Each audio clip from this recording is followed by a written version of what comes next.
This video is brought to you by CoolStuffInc.com, where you can find cool stuff in stock. Hello and welcome back to another day in the arena. It's me, it's CGB, and today in the arena we are going to go over the crafting guide for Theros and also review several of the cards. So this is my take on a set review for Standard, and I set out to make something that I haven't really found anywhere else in the Magic world. And maybe some people already do exactly this, but I haven't found them yet, so I said I'm going to try to do it myself. And that is a crafting guide telling you exactly what I would craft if I were looking to be a reasonably competitive player who also wanted all the deck variety and options that Magic Arena has to offer. And that is to tell you exactly which cards I would craft that I think will be competitive and make competitive decks in MTG Arena Standard.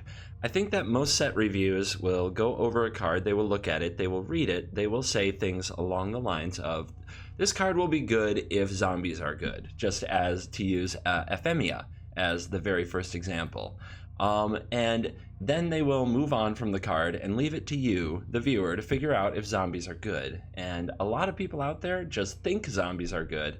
In fact, they turn out to be bad. You craft it, you use your rare wild cards, and then you go on to regret it. So the process for this document, this spreadsheet that I've made, which you can follow along with and access for free below just by clicking on the link. It should be in the comments and description if I remember to do my job right, at least in the description. It should be there. But you can access this for free. And the process that's gone into this is, as cards were revealed, I added them to the list and I wrote down my initial thoughts and what I thought I would craft and why. Then, when the full set was revealed, we went through all those cards, such as Ephemia, which we'll get to in just a second, that were only good if other cards in the set supported it. And we actually tried to brew, in a 7-hour Twitch stream that I did yesterday, we tried to brew decks around all of those cards. And if the deck looked like absolute poop, we rate it at a 0. Don't craft this yet. The deck that you can build doesn't look like it has the support. It doesn't look good enough. On the other hand, if the things look strong or if they're slotted into existing decks, we rated them highly. You'll see a lot of 1s, 3s, 2s in how many we would craft, but in the end, I think that this is the best way to go about figuring out what cards you need to play Standard at a reasonably competitive level while still having good deck and card diversity. So, in Arena, a format built around opening packs and crafting cards, now you have an idea not just of what to craft, but how many you should consider crafting. And I think that that's one of the huge pitfalls that players fall into in crafting cards on MTG Arena. If a card is good, we think we need all 4 to test it. And there are a lot of cards that are good, but they aren't 4-ofs. And your collection won't significantly suffer if you don't craft all 4. In fact, it will be better off because you can have a better variety of stronger decks. So, I think I've introduced it enough. I am going to say a quick disclaimer because, you know what? People on the internet remember everything. I believe in this crafting guide. It is not guaranteed to be perfect. It will be interesting to go back and see what cards I missed and why, and what I thought about them, and why I didn't realize they were as good as they turn out to be. It might be, I don't think I've overrated many cards, or any really. Obviously, if I thought I might be overrating something, I wouldn't recommend it. But it is very conservative. There will be a lot of 0s on here. A lot of cards that look cool that I will tell you aren't there yet and I don't think fit in competitive decks. Hopefully that doesn't break your enthusiasm for the set. I'm just trying to save you a few wild cards. And I could be wrong. Also, I will not be following this crafting guide. Yeah, I'm a content creator. I put up a different deck every day, as you know. That's the CGB way. So, I'm going to be crafting all kinds of things I have rated at 0 just to make videos to show all of you how the cards play. So, I won't be following the crafting guide personally myself, but it's something I wish I had before I was a content creator. And if I had Magic Arena back then, of course, if that makes sense. And I hope you'll find it useful. I know the Twitch chat, the audience yesterday was very enthusiastic about it. We had a lot of viewers considering I wasn't playing Magic. So with that, let's dive in and let the crafting guide nonsense begin. The crafting guide is going to cover the rares and mythics from the set. If you are more interested in continuing into commons, uncommons, I have a section here of some notable uncommons and commons that I'm into, but for the most part, we're not going to have to discuss those too much. A good removal spell in an uncommon slot is obviously a pretty good removal spell.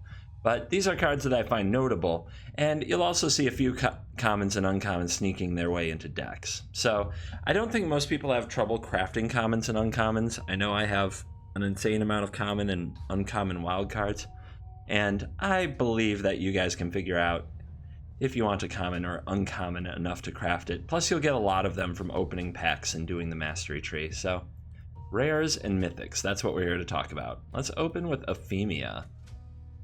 The Cacophony. 1 and a black legendary enchantment creature harpy flying 2/1. At the beginning of your end step, you may exile an enchantment card from your graveyard. If you do, create a 2/2 black zombie creature token. So I was really excited for this card. It's a 2-drop that can also be good later in the game, produce a lot of value. You do need to have an enchantment card in your graveyard, which is an interesting catch to throw on the harpy here, but I wasn't upset about the card at all. However, upon looking back in the long view, there really isn't much available for the zombies or the self-mill theme to make sure that Ephemia is hitting on the regular. It's a very difficult card to make hit right on turn 2 for sure, and even on turn 4 it seems a little bit tough to make it work. In trying to brew up a zombie themed deck with Ephemia, we were short on playable cards, and what we had didn't look very convincing. At the time, for the time being, I am recommending that you craft 0 copies of Ephemia, the Cacophony. Maybe a little more zombie support, and Ephemia gets there. Eat to Extinction. A lot of people are singing that this is the return of Vraska's Contempt. Instant, exile target creature or planeswalker. You look at the top card of your library. You may put that card into your graveyard, basically a surveil with Eat to Extinction. This card is an interesting card. It is 4 mana, and I think that the Ixalan format was much more low-powered back when Vraska's Contempt was popular than the format we're in currently. The format right now is insanely fast, and I often find Murderous Rider to cost too much mana to be as effective as I want it to be, and that is a mana cheaper than Eat to Extinction with a similar effect. Exile will matter a little bit because gods are indestructible, but the gods have to prove that they can compete in this format as well before we even have to worry about if our answers line up well. I would play Eat to Extinction in a number of decks, but I don't think I'd ever play more than 2 in a deck, and right now I think even 2 might be too much. I'm recommending crafting 1 Eat to Extinction. Next up is Erebos' Intervention. This is a black X instant, choose 1. Target creature gains -X, gets -X until end of turn. You gain X life. Exile up to twice X target cards from graveyards. This is an interesting card, and in dreamy scenarios, the opponent tries to attack for lethal only to find themselves completely blown out by the life gain and removal option.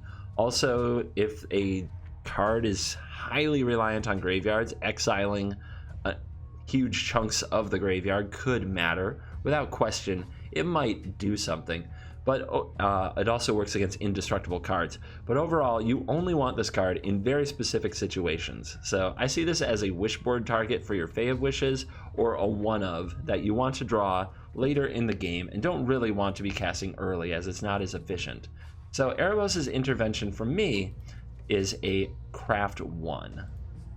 How about Erebos the Bleak-Hearted? This is a legendary enchantment creature god, indestructible. As long as your devotion to black is less than 5, Erebos isn't a creature. Whenever another creature you control dies, you may pay 2 life. If you do, draw a card. Yay. 1 and a black, sacrifice a creature. Target creature gets -2/-1 until end of turn. It's removal. It's card draw. It's indestructible. It's a good stat line body at a good cost. So why am I currently recommending that you craft only 1 Erebos the Bleak-Hearted? The main reason is because I have a really hard time fitting Erebos into a deck built for Erebos.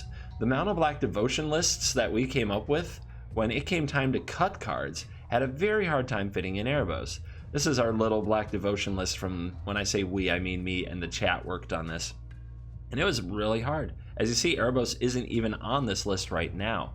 I think you could trim a Deathless Knight. I think that you could trim a Murderous Rider or a Yarick's Fenlurker and throw in an Erebos, but do you have to? I think the deck is absurdly powerful as it is, with Grey Merchant of Asphodel, Cat Oven, a Yara, Fenlurker, Murderous Rider, Deathless Knight, Priest of the Forgotten Gods, Gutterbones, and Citadel.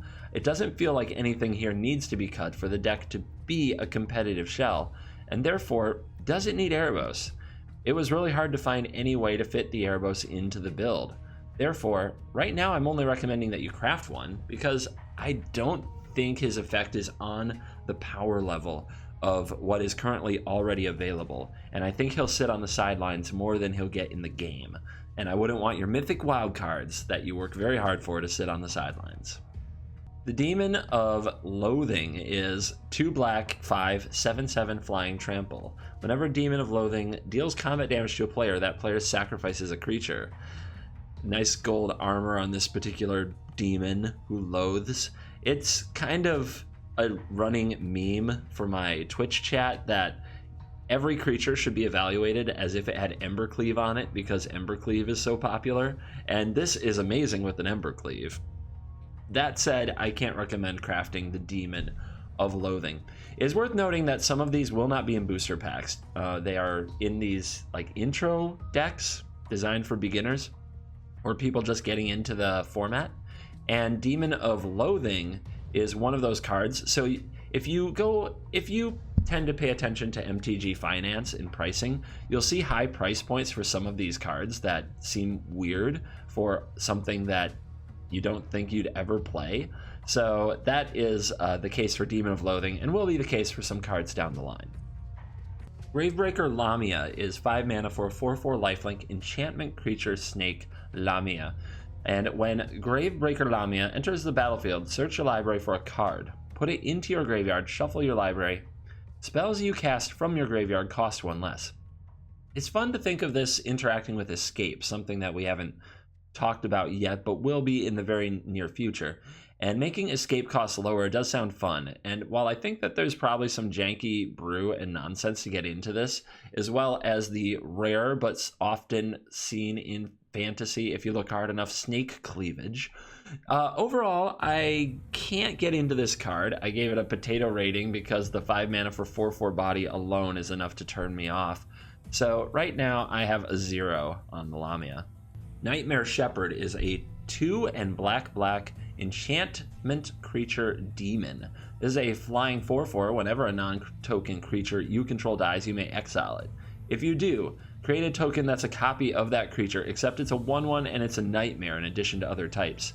So think enter the battlefield abilities. Whenever something with a good enters the battlefield ability dies, you get a 1/1 version that still has that enters the battlefield ability, making Nightmare Shepherd a very interesting card, and quite honestly, one of the cards I'm most excited about from the set because it has a lot of weird interactions. However, whether or not this card actually made the cut could be competitive and how many you should craft, we had to do some pre-brews to figure it out. In a kind of bizarre Sultai Elemental Neoform brew, the Nightmare Shepherd interacts with cards like Risen Reef and Yarick to create a crazy amount of triggers, and Neoform as well to get the right cards at the right time. Nightmare Shepherd with Massacre Girl is probably an epic ton of triggers, while Nightmare Shepherd with Agent of Treachery that dies is also pretty exciting. But Nightmare Shepherd also combines with some of the Titans that we'll get to later, like Euro, who die as soon as they enter the battlefield. If you like, you can exile them and get the effect again with Nightmare Shepherd right away. So the card is really interesting, and honestly, I think the Sultai Elementals brew is a bit of jank going on. But this Sacrifice deck with another card that we'll get to soon, Woe Strider, and Kroxa, another card that we'll get to soon. This red-black Rakdos kind of sacrifice shell is unbelievably terrifying. And Nightmare Shepherd as a 3-of in this shell seemed like absolute clutch. The idea that you can steal your opponent's thing, sacrifice it to the oven, and get a copy of it, so you get to reuse its Enter the Battlefield ability with a Nightmare Shepherd, is very exciting. The other idea that you can sacrifice a Mayhem Devil and still have a copy of the Mayhem Devil and keep sacrificing and throwing things at face is very exciting. You can sacrifice things like Kroxa, and anything you throw to the priest you can make 2 more copies of with the Nightmare Shepherd, so you have more things to activate with the priest. Ghost Rider can sacrifice them for scries, as we'll get to soon. A ton of synergy, a ton of power, and it made me really start to believe in Nightmare Shepherd. Nightmare Shepherd also outsizes Rankle. So in the mirror, if the opponent has a Rankle and you have a Nightmare Shepherd, your creature can take theirs on in combat. Overall, I think that this is one of the more exciting rares in the set. It would make my top 10, and I'm currently recommending crafting 3 copies. There is a world where a 4-mana 4/4 flyer, without an enters the battlefield ability of its own, isn't good enough. But I think that the rest of the abilities on the card make it completely playable. So I'm confident with the 3 craft recommendation, and it might go to 4 at some point, but I don't think you'll be missing it in that way. I haven't seen a deck that requires 4 of this yet. Treacherous Blessing is 2 and a black for an enchantment. When it enters the battlefield, draw 3 cards. Whenever you cast a spell, you lose a life, and when Treacherous Blessing becomes the target of a spell or ability, sacrifice it. This card is good, but it's good in an old-fashioned way. Cards right now need to be making progress on the battlefield to be relevant. And this card doesn't put anything on the battlefield. It does gain you card advantage, but it loses you tempo badly because you start paying 1 life every time you cast a spell. I think that in current standard, being almost a turn 4 format, it is so fast that Treacherous Blessing will get you killed more often than it won't. That said, there are definitely places where you want to draw your 3 cards and then stabilize and figure out your game plan from there. The other thing that scares me about this card is I think it's terrible in multiples. If you ever have 2 out on the battlefield at the same time, you're going to be dying very, very quickly. So, when I look at this card, I see maybe it has a spot in a Doom Foretold deck, although it's still very tempo negative in a deck that's already extremely tempo negative. I can also see it in various control decks like Grixis and Blue-Black, but again, you have to be able to make up that tempo with good control, and you have to watch your life total, or have a way to get rid of this. So, the way that I would play Treacherous Blessing and what I'm recommending right now is to craft 1. Just 1. I think it is fine to add to those decks that I mentioned, but I don't want you going overboard on this card. As soon as you play Treacherous Blessing and draw 2 lands and a Treacherous Blessing, and your opponent attacks you for 10, you will look at your hand and realize, oh, I just killed myself. Tamarack Calls the Dead is an enchantment saga for 2 and a black, and this has these 3 modes. 1 and 2 are the same. Put the top 3 cards of your library into your graveyard. You may exile a creature or enchantment card from your graveyard. If you do, create a 2/2 black zombie creature token. 3. You gain X life and scry X, where X is the number of zombies you control. People would like to call this a History of Benalia type card for zombies. When brewing the zombie archetype, it was very hard to put together a deck that would make this card work consistently and have any kind of decent payoff. So I'm standing by what I said earlier, that zombies aren't there yet. And I think that crafting this card before zombies matter, before having those body types and that 3rd chapter as a payoff really help you. I would say that right now, it's not going to happen. They're just not good enough. There aren't enough playables, and they're severely underpowered in the format. So I am recommending for now crafting 0 copies of Tamarack Calls the Dead. Underworld Sentinel is one of those cards hiding in the special decks and not in boosters. You can tell from the $9.74 price before it's even released. This is 3 black skeleton soldier. Whenever the Sentinel attacks, exile a card from your graveyard. Whenever it dies, put all cards exiled onto the battlefield.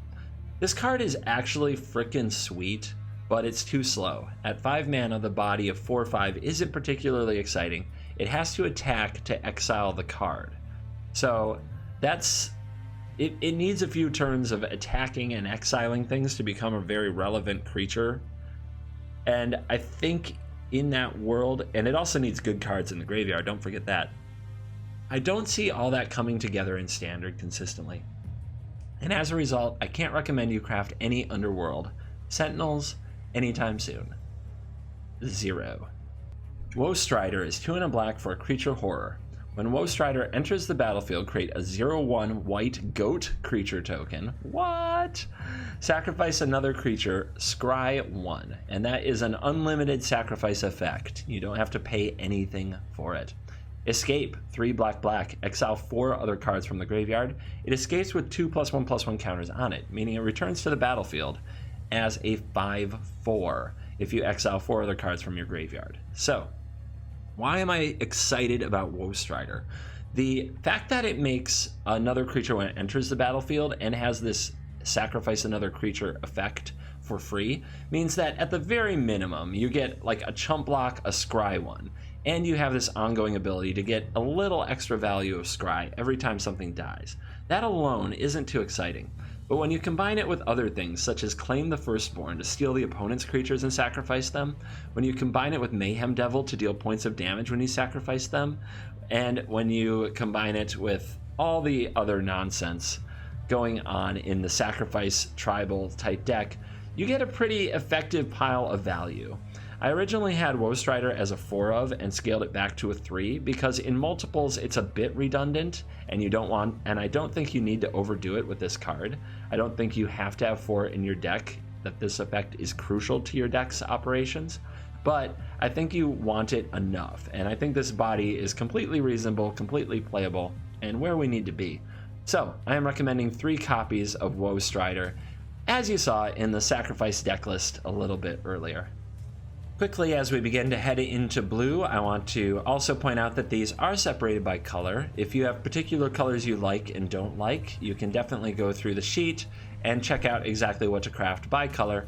Right now I'm recommending 10 total crafts from black, 1 of them mythic, 9 of them rare, which I would say is a pretty good starting point for the color combination. Don't forget to check out the gold and colorless cards at the bottom if you're going through the colors. All right, let's dive into blue, where we start with Ashiok's Erasure. Ashiok's Erasure is 2 blue enchantment with flash. When it enters the battlefield, exile target spell. Your opponents can't cast cards with the same name as the exiled card. When Ashiok's Erasure leaves the battlefield, return the exiled card to the owner's hand.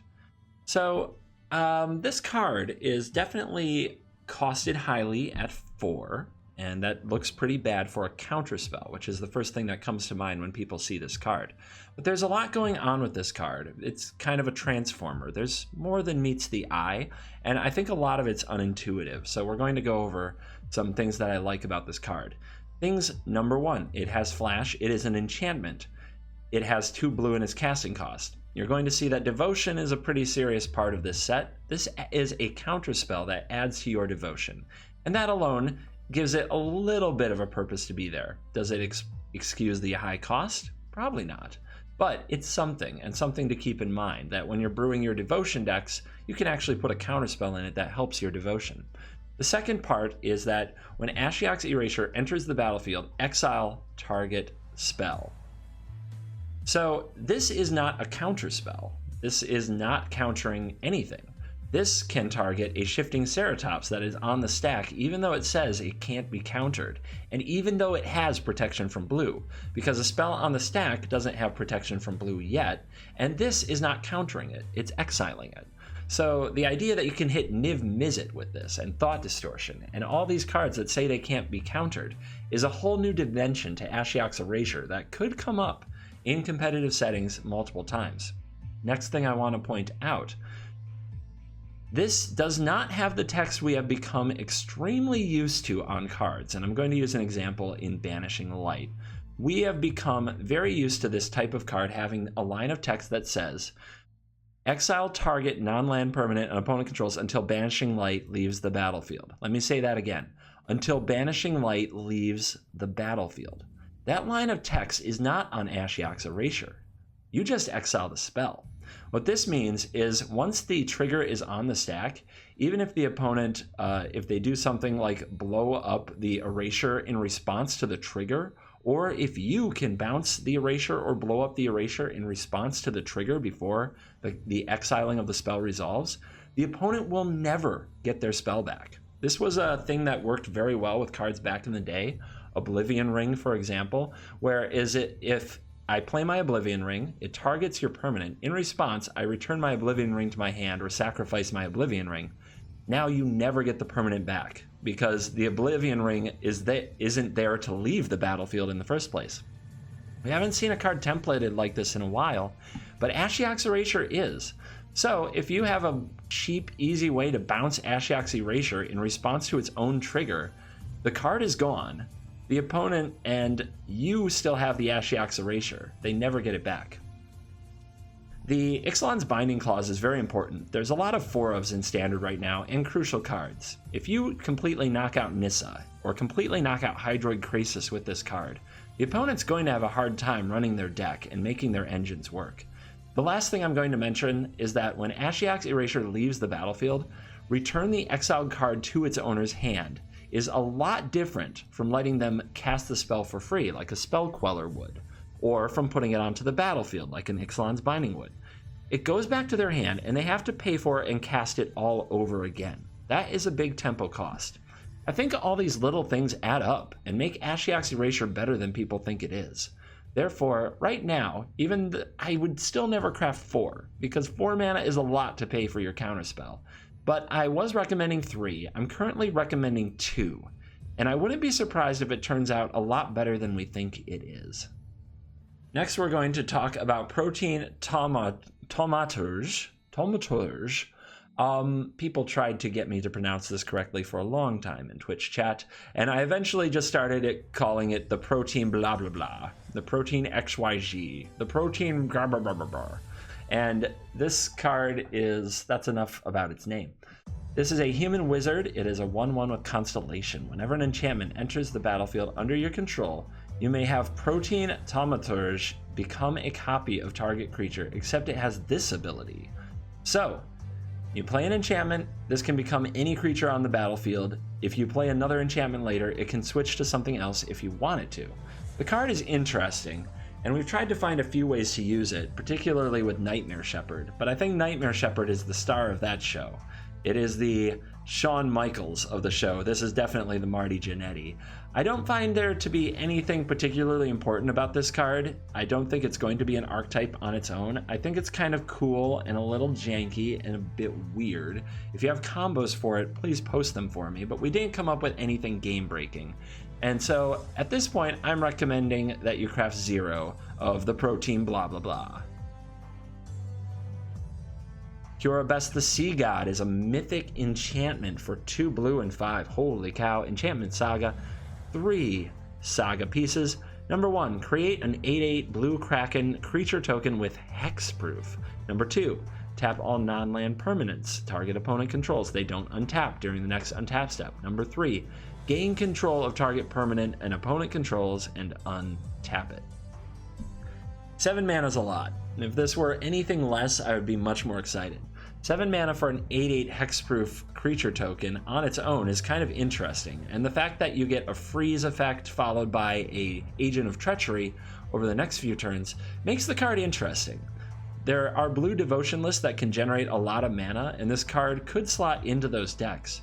That said, I think if they're making big mana, there are better ways to beat your opponent than with a saga that takes a few turns to reach its full potential.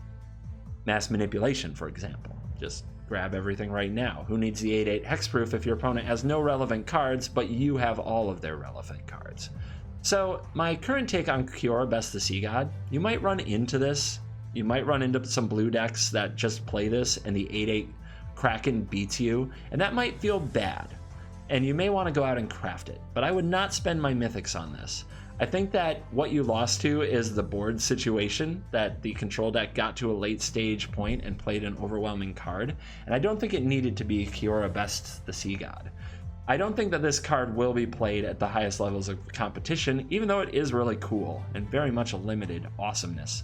But I would say do not craft. Do not craft Kiora Best the Sea God. 0 copies. Nadir Kraken, 1 blue creature Kraken. Whenever you draw a card, you may pay 1. If you do, put a +1/+1 counter on the Kraken and create a 1/1 blue tentacle creature token. 2 and 3. I want to be excited about this card. I really do. You would think this thing were absolutely huge based on the art, as all these tiny boats are being swapped, so I would have guessed just on the art that this was a 5/5 minimum. But the fact that it starts out at 2/3 is not great, and it does take time and mana investment to make this card pay off. I'm going to paraphrase one of my favorite podcasts, Patrick Chapin on the Top Level podcast, who I think had the best analysis of this card that I've heard. If it said, whenever you draw a card, put a +1/+1 counter on the Kraken and create a 1/1 creature token with no cost, it would be completely busted. If it only had the abilities of, if you draw a card, get a counter, or if you draw a card, you get a 1/1, or if it only had those abilities once a turn, it would be very mediocre. So the truth is somewhere in the middle, and that it seems like making this card pay off requires both that you're drawing multiple cards a turn and that you have the mana to activate it. If the blue devotion deck lines up in a way that is able to do that consistently, this card may make a splash in that deck. But I'm highly unconvinced by this card. Strongly unconvinced by this card. So at the moment, I'm recommending that you craft 0 copies of the Kraken. Sphinx Mindbreaker is 7 mana, blue, and 5 for a creature Sphinx with flying, a 6/6. When it enters the battlefield, each opponent puts the top 10 cards of their library into their graveyard. Mill players unite! Now, of course, it is 7 mana. It is way too expensive, and mill in general is a pretty bad concept. I am not going to recommend that you craft this to have a strong competitive collection of Magic Arena cards. I just can't. Be irresponsible. I do promise you we will probably craft this for the channel and the memes, because, man, this card with Mirror March, maybe with Nightmare Shepherd and Yarick, oh god. Oh, Lord Almighty. Yeah. The memes will occur, but I would not spend a rare wild card on this. It's another one of those cards I don't think you will get from the boosters, so watch out for that. You might have to actually go out and craft it if you really want it, and I can't recommend that for the competitive-minded player with a limit on how many wild cards they have. Next is Thassa's Intervention. This is blue X instant. Choose 1. Look at the top X cards of your library, put up to 2 of them into your hand and the rest on the bottom of your library in a random order. Counter target spell unless its controller pays twice X. Now you only get to choose 1. So it's either put in a bunch of mana and do a Drawn from Dreams, pick the 2 cards from among them that you like, or it's the other. Counter a spell and make sure that you pick X to be more than they can pay. Okay. This card, I've seen some people saying that you just need to play like 4 of this and everything because it's better than a counterspell, and I strongly disagree with that. This card starts becoming relevant on turn 4 when it's potentially a draw 2, and it starts becoming better than a Chemister's Insight as you move later and later into the game, turn 5, turn 6, turn 7. This is also good for a very specific type of deck, one that either has a ton of mana lying around, Nissa, one that never taps out, blue-white control, Simic Flash, and that's about it. So for Thassa's Intervention, what I'm predicting for this card and what I'm recommending is 2. I don't think you ever want 4 of this card. You don't want it early. You would much rather have a Quench early. You would much rather have a Sinister Sabotage early. And those also go well into the late game. But the longer the game gets, the better this card gets, and the flexibility starts to pay off the more mana you have available. So your deck has to be willing to go to the late game. It has to be wanting either the counterspell or the draw effect already. It probably should be able to sink a ton of mana into this, so it probably needs to be at least a 26 land deck. And even then, I think you only want 2, maybe 3 at the most, but I'm very comfortable recommending 2 crafts on Thassa's Intervention. Thassa's Oracle is a blue creature. Why did that just happen? My brain. Thassa's Oracle is a blue-blue creature merfolk wizard. When Thassa's Oracle enters the battlefield, look at the top X of your library, where X is your devotion to blue. On its own, it contributes 2 devotion to blue, so even on its own, you look at 2 cards. Put up to 1 of them on top of your library, not into your hand, mind you, and put the rest on the bottom of your library in a random order. If X is greater than or equal to the number of cards in your library, you win the game. Lord almighty. This is a 1/3 body, so for blue-blue, a 1/3 isn't irrelevant. 1/3s are pretty strong in the format right now. There aren't many lightning strikes going around to remove them. Bone Crusher Giant and Shock is the way of the world. And being able to spar with things like Scorched Spitters and Fervent Champions and Gutter Bones is definitely relevant. But this card ultimately depends on whether or not Mono Blue Devotion is a playable deck. So, what did we have to do? We had to brew a list. What I got was a pretty exciting deck featuring a lot of new cards, so it's hard to talk about without looking at the whole set. But in a nutshell, Thassa's Oracle, along with Thassa, and along with cards like Gadwick the Wizen to add a bunch to your blue devotion, and Arcanist Owl, which adds 4 to your blue devotion, and Cavalier of Gales, which is a pretty amazing addition to your devotion and plays well with Thassa, we'll get into that in a minute, make a ton of mana with Nyx's Lotus. And using Unsummon to pick up a Gadwick or a freshly drawn Gadwick, you can just draw through your deck and possibly either win with the Thassa's Oracle Ultimate or win by attacking your opponent with giant blue flying monsters. You also draw a ton of cards with Kiora, who can untap the Nyx's Lotus to make a ton more mana. And if you're not sure what the Nyx's Lotus does, right now all you need to know is it uses devotion to make mana, and untapping it is good. Hence, there's also Corridor Monitor here.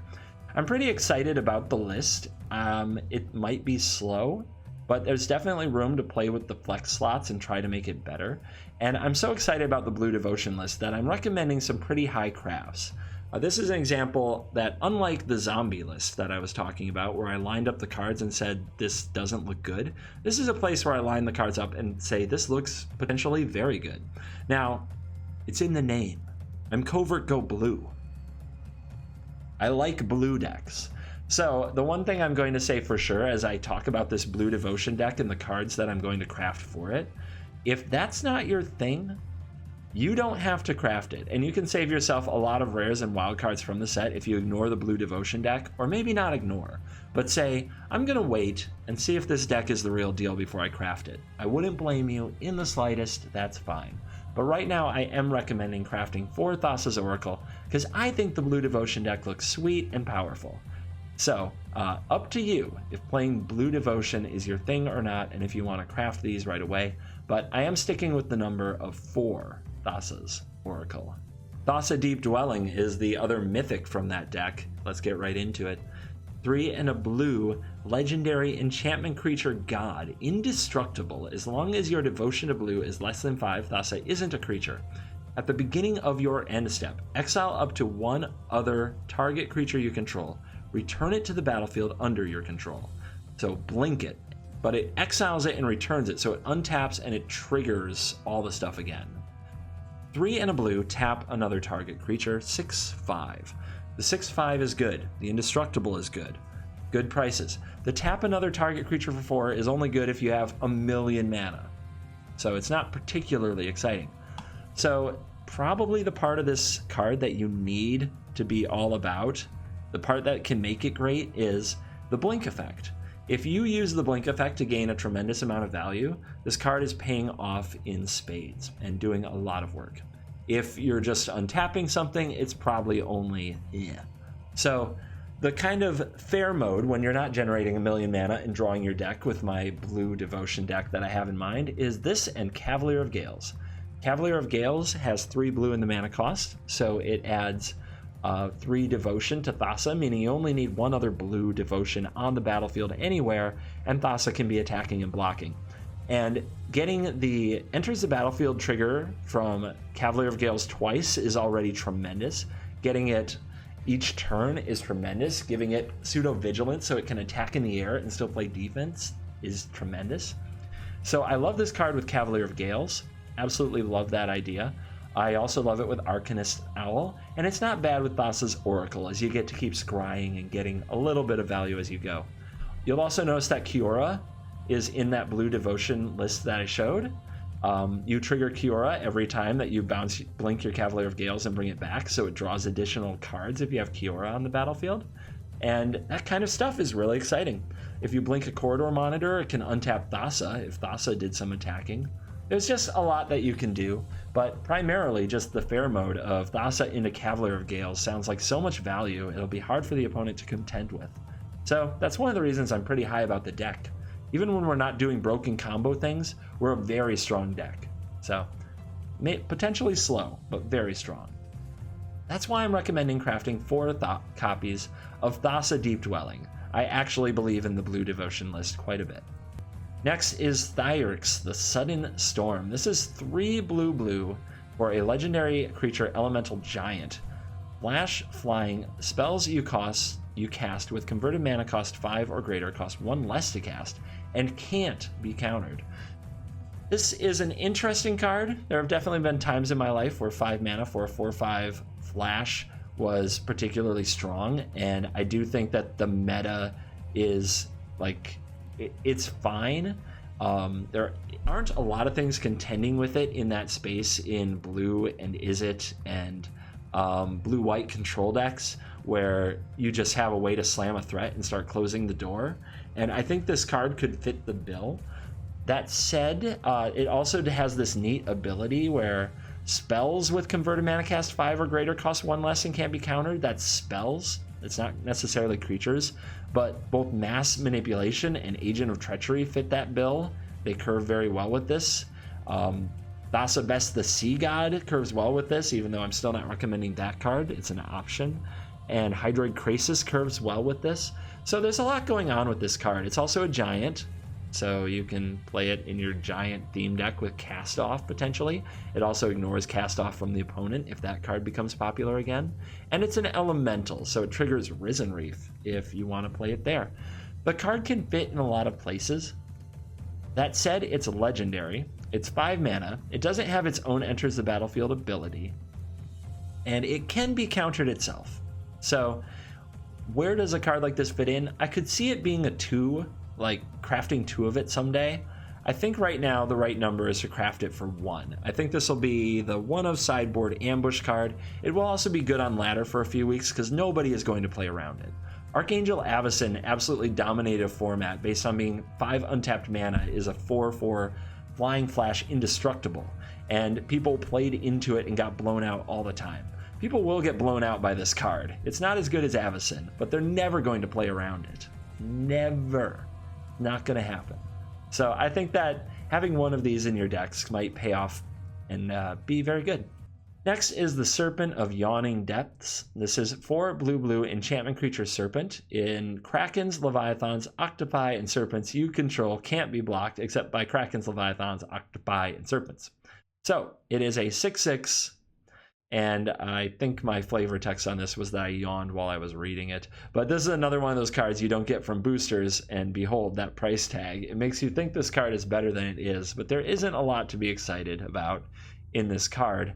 It is possible that the octopus kraken thing happens and making them unblockable is a thing, but I so strongly doubt it. I'm recommending crafting absolutely 0 of the serpent.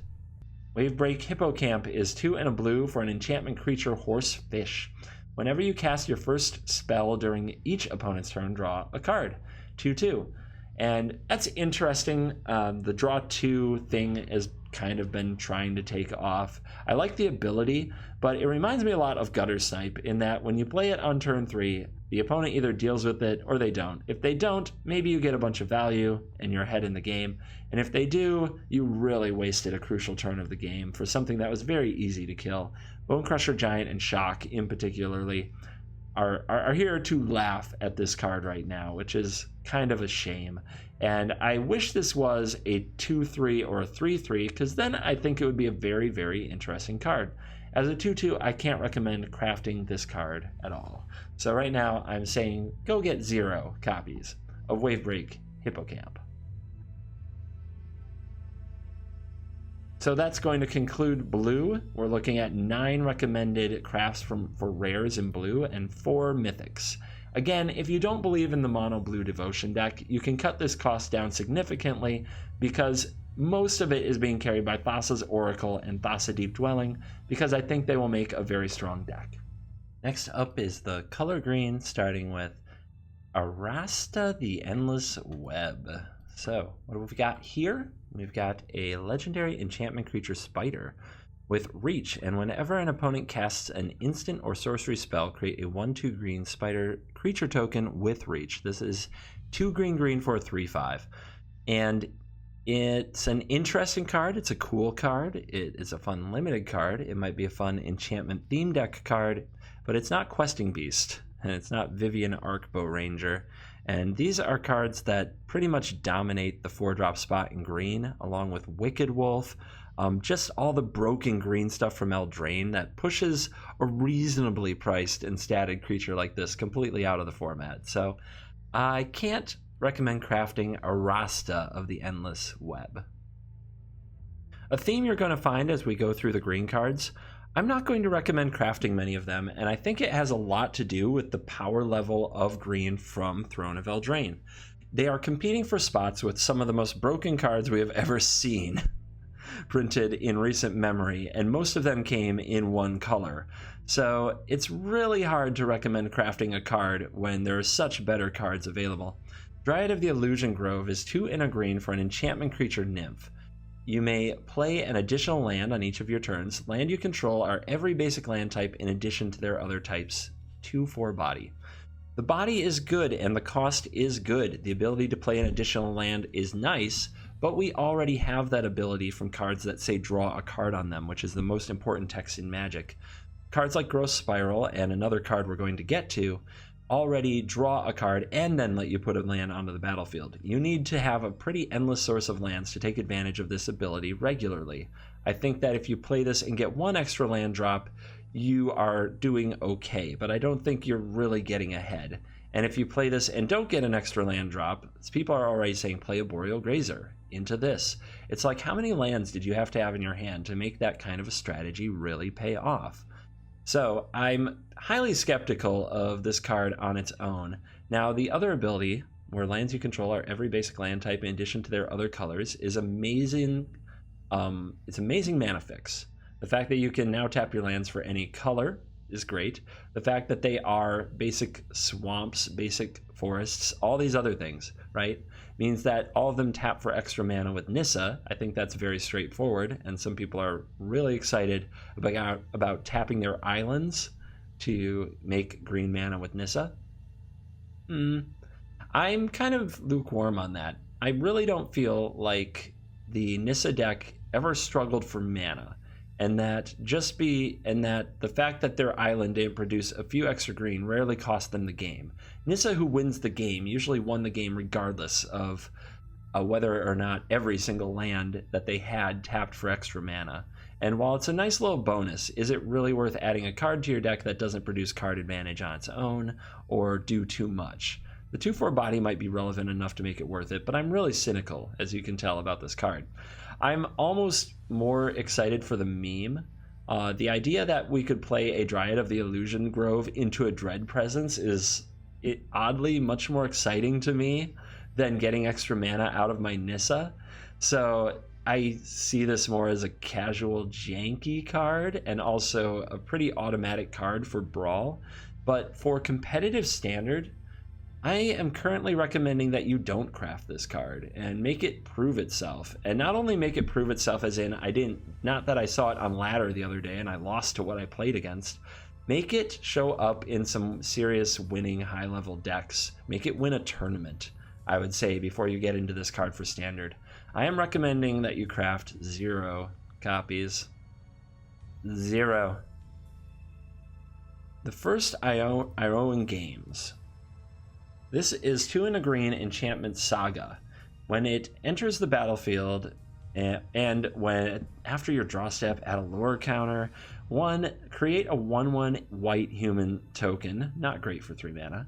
2, put 3 +1/+1 counters on a creature you control. Okay, as long as you have any creature and you get those counters, that makes it more worth it because now you have 4 power. and 4 toughness for 3 mana if you waited 2 turns. If you wait 3 turns, if you control a creature with power 4 or greater, draw 2 cards. Okay. And on 4, create a gold token. And a gold token is you sacrifice it for 1 mana of any color. Is this card good? I think it's very flavorful that at the end you get the gold. I mean, it's kind of cute. But I don't think it's good. It's interesting in an Enchantments Matter deck, and it's definite. Like, as a control mage at heart, I'm picturing all the ways to blow somebody out for playing this. Just sweep the board so that they don't get to draw the 2 cards. Ouch. I don't know what you're going to do with a gold token on turn 7. Get 1 extra mana, probably not a big deal.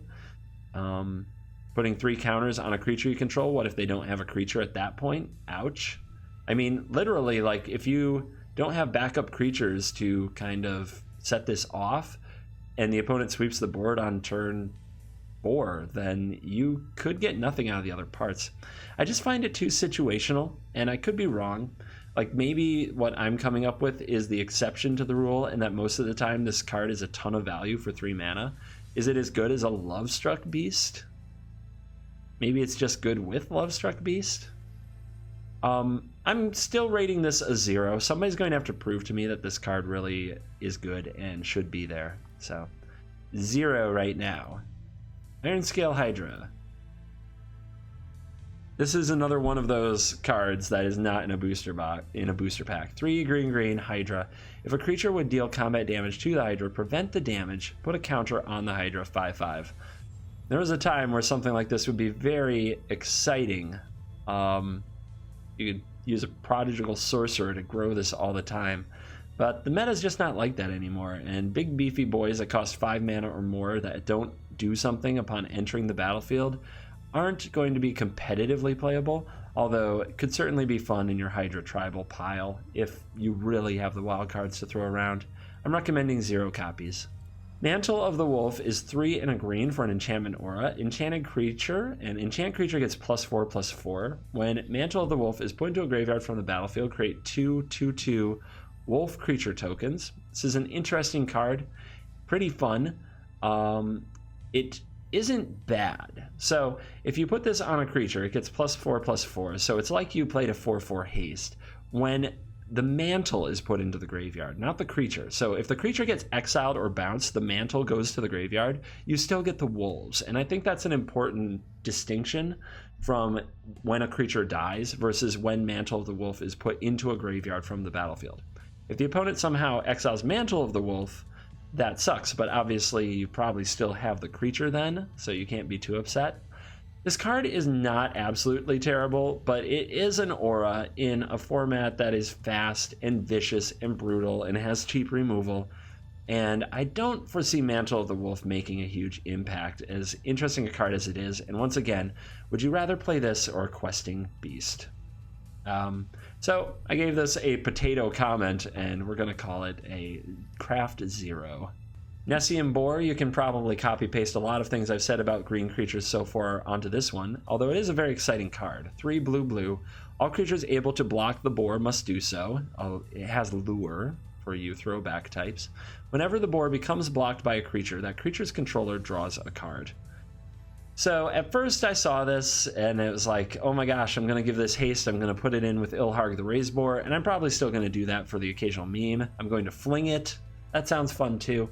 But when somebody brought up that somebody could put a cat in front of it and then sacrifice the cat to the oven and they'd get to draw a card and my board would deal no damage, I just got a little sick to my stomach. So I can't recommend crafting any of this card at this time.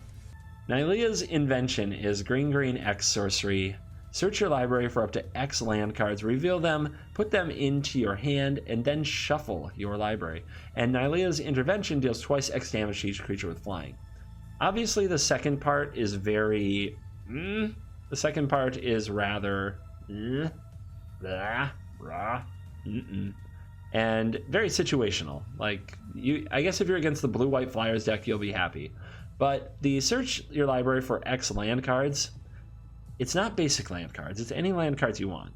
If we still had Field of the Dead, that would be freaking traumatizing. but as it is, it's just kind of okay. You need to punt a bunch of mana into it to get a bunch more land. And how do you make that land pay off? Maybe there's some kind of a combo meme-themey, but I don't see it being competitive. So right now I'm recommending crafting 0 copies of Nylea's Intervention. How about Nylea herself, the Keen-Eyed? For 3 and a green, you get a legendary enchantment creature god with indestructible. As long as your devotion to green is less than 5, Nylea isn't a creature. Creature spells you cast cost 1 less to cast, and 2 and a green, reveal the top card of your library. If it is a creature card, put it into your hand. Otherwise, you may put it into your graveyard. So where you want this card is in... I guess you need to have much more expensive creature spells. This plays well with Hydroid Krasis, for example. It also plays well with having a lot of extra mana to use the ability over and over because there's no tap or cap on the ability. So I could see this going in a Nissa deck, a Nissa Hydroid Krasis shell, because it is a good mana sink and it can make other creature cards cheaper. So it's kind of an exciting card. That said, I don't think it competes well with other cards in the spot. We've said them before, we'll say them again. Vivian, Questing Beast, Wicked Wolf, these cards are absolutely amazing. Nissa herself is just 1 play away, and if you can ramp into her, that's usually better than playing a Nylea, because Nylea doesn't turn on the turn that you cast it. The way a lot of these cards like Questing Beast have an immediate impact on the battlefield. I like Nylea as a 1, maybe a 2 of in a deck that needs to sink its mana and likes using the creature spells cost 1 less to cast, even going late into the game. Hydroid Krasis being a great example. So I'm recommending crafting 1. That sounds like a 1 of to me. A Devotion to Green deck where Nylea would be best, where you would play this alongside Yorvo, Questing Beast, Vivian, Arcbow Ranger, and maybe Nissa there as well. A deck like that doesn't need that many 4-drops. It already has sweet 4-drops. It already has plenty of them. Nylea is just kind of this icing on the cake that benefits from having more mana, not necessarily more power. So I still think 1 of is the way to go on Nylea, the Keen-Eyed. Here's another card that gets people excited to do math. Math nerds. This is Nyxbloom Ancient. This is 4 green, green, green. Enchantment creature, elemental. It has trample. If you tap a permanent for mana, it produces 3 times as much of that mana instead. 5/5. Woo! It is 7 mana for a 5/5 trample. That is not particularly great rate, so you have to be in it for all the mana. And there are plenty of decks that can use all the mana, but at what point is more mana win more? I have it down to craft 1 of these, and my reasoning behind that is at some point in every meta with these go big green decks, there comes a point where the green decks are so dominant that the key matchup becomes who can have the bigger, who can go over the top of the other green deck. And in those matchups, having the Nyxbloom element, the Nyxbloom Ancient, can be the difference between winning and losing. I do think you only need 1. I think those kind of decks can play Finale of Devastation to tutor it up when you need it. I don't think playing it on curve is what's important. I think having it for a crucial turn is. And I think having multiples is unnecessary. I could see it being a 2 of, but I still think I'd rather play Finale of Devastation over the second one of this and just tutor up this card when it's relevant. So I am recommending that you craft 1 Nyxbloom Ancient. I do promise you for the memes, we will craft 4 at some point for the channel, and we will go through and see just how much mana we can make in a Nyxbloom Ancient deck, because I think that will be freaking absurd. So Sparky had better watch out. Setessan Champion is 2 and a green for a human warrior. It has Constellation. Whenever an enchantment enters the battlefield under your control, put a +1/+1 counter on the champion and draw a card. This is a 1/3 body. A 1/3 for 3 is not exciting, but the ability is very exciting in a set full of enchantments. When I originally rated this card, it was spoiled very early in the very, very first batch of spoilers that came out, and I said that we would want to craft 4 of it because Theros is an enchantment-themed set. If any set is going to have what it takes to make this card good, it's going to be Theros. So, of course, after the set was spoiled, we crafted and went, well, we didn't craft. I'm sorry, we pre-brewed. We pre-crafted. We went through and we made a deck starting with Cetizen Champion, and we checked it out.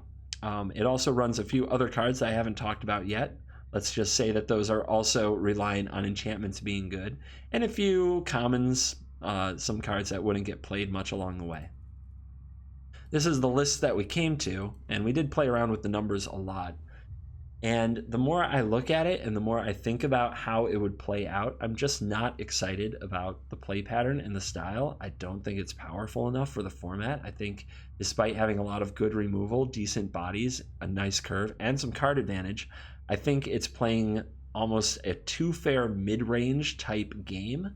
And I just, after looking at the surroundings for the Cetizen Champion in these initial brews, even though this is an enchantment set, I don't think it's anywhere near the power and synergy of, say, Food, Jund Sacrifice.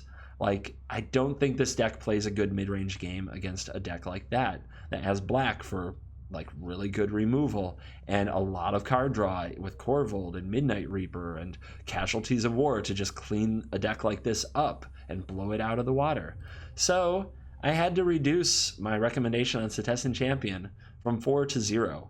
I love Enchantress-style decks, going back to Verduran Enchantress and Argothian Enchantress. So I'm still going to try to make this work. But after taking a look at it and really checking out the cards available, I don't think it's going to be competitive at this time. So right now I'm recommending that you do not craft Cetizen Champion. Tree Shaker Chimera is 5 green for a Chimera, and all creatures able to block the Tree Shaker do so, and when the Chimera dies, draw 3 cards. This is an 8/5.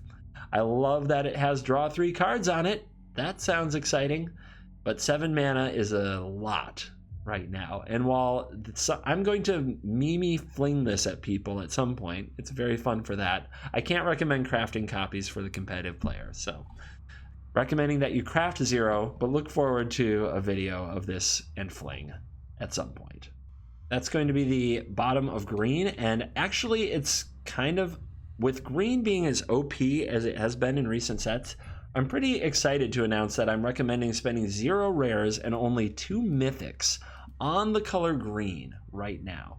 So I think it has a lot less to do with these cards being bad. I don't think that they are in a vacuum bad cards. I think it has a lot to do with green in Theros being completely overpowered. All these cards, no matter what their stats are competing with cards that arguably should never have been printed. Questing Beast is absurd.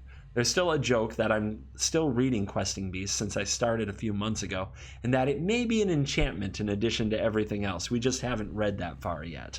So I don't think you green mages have much to worry about. I don't think your meta is getting particularly shook by what's coming in here. I think it's particularly powerful, and I don't think you have to spend many wild cards to make it happen. So yeah, very low impact on green from this set, which I think is for the best.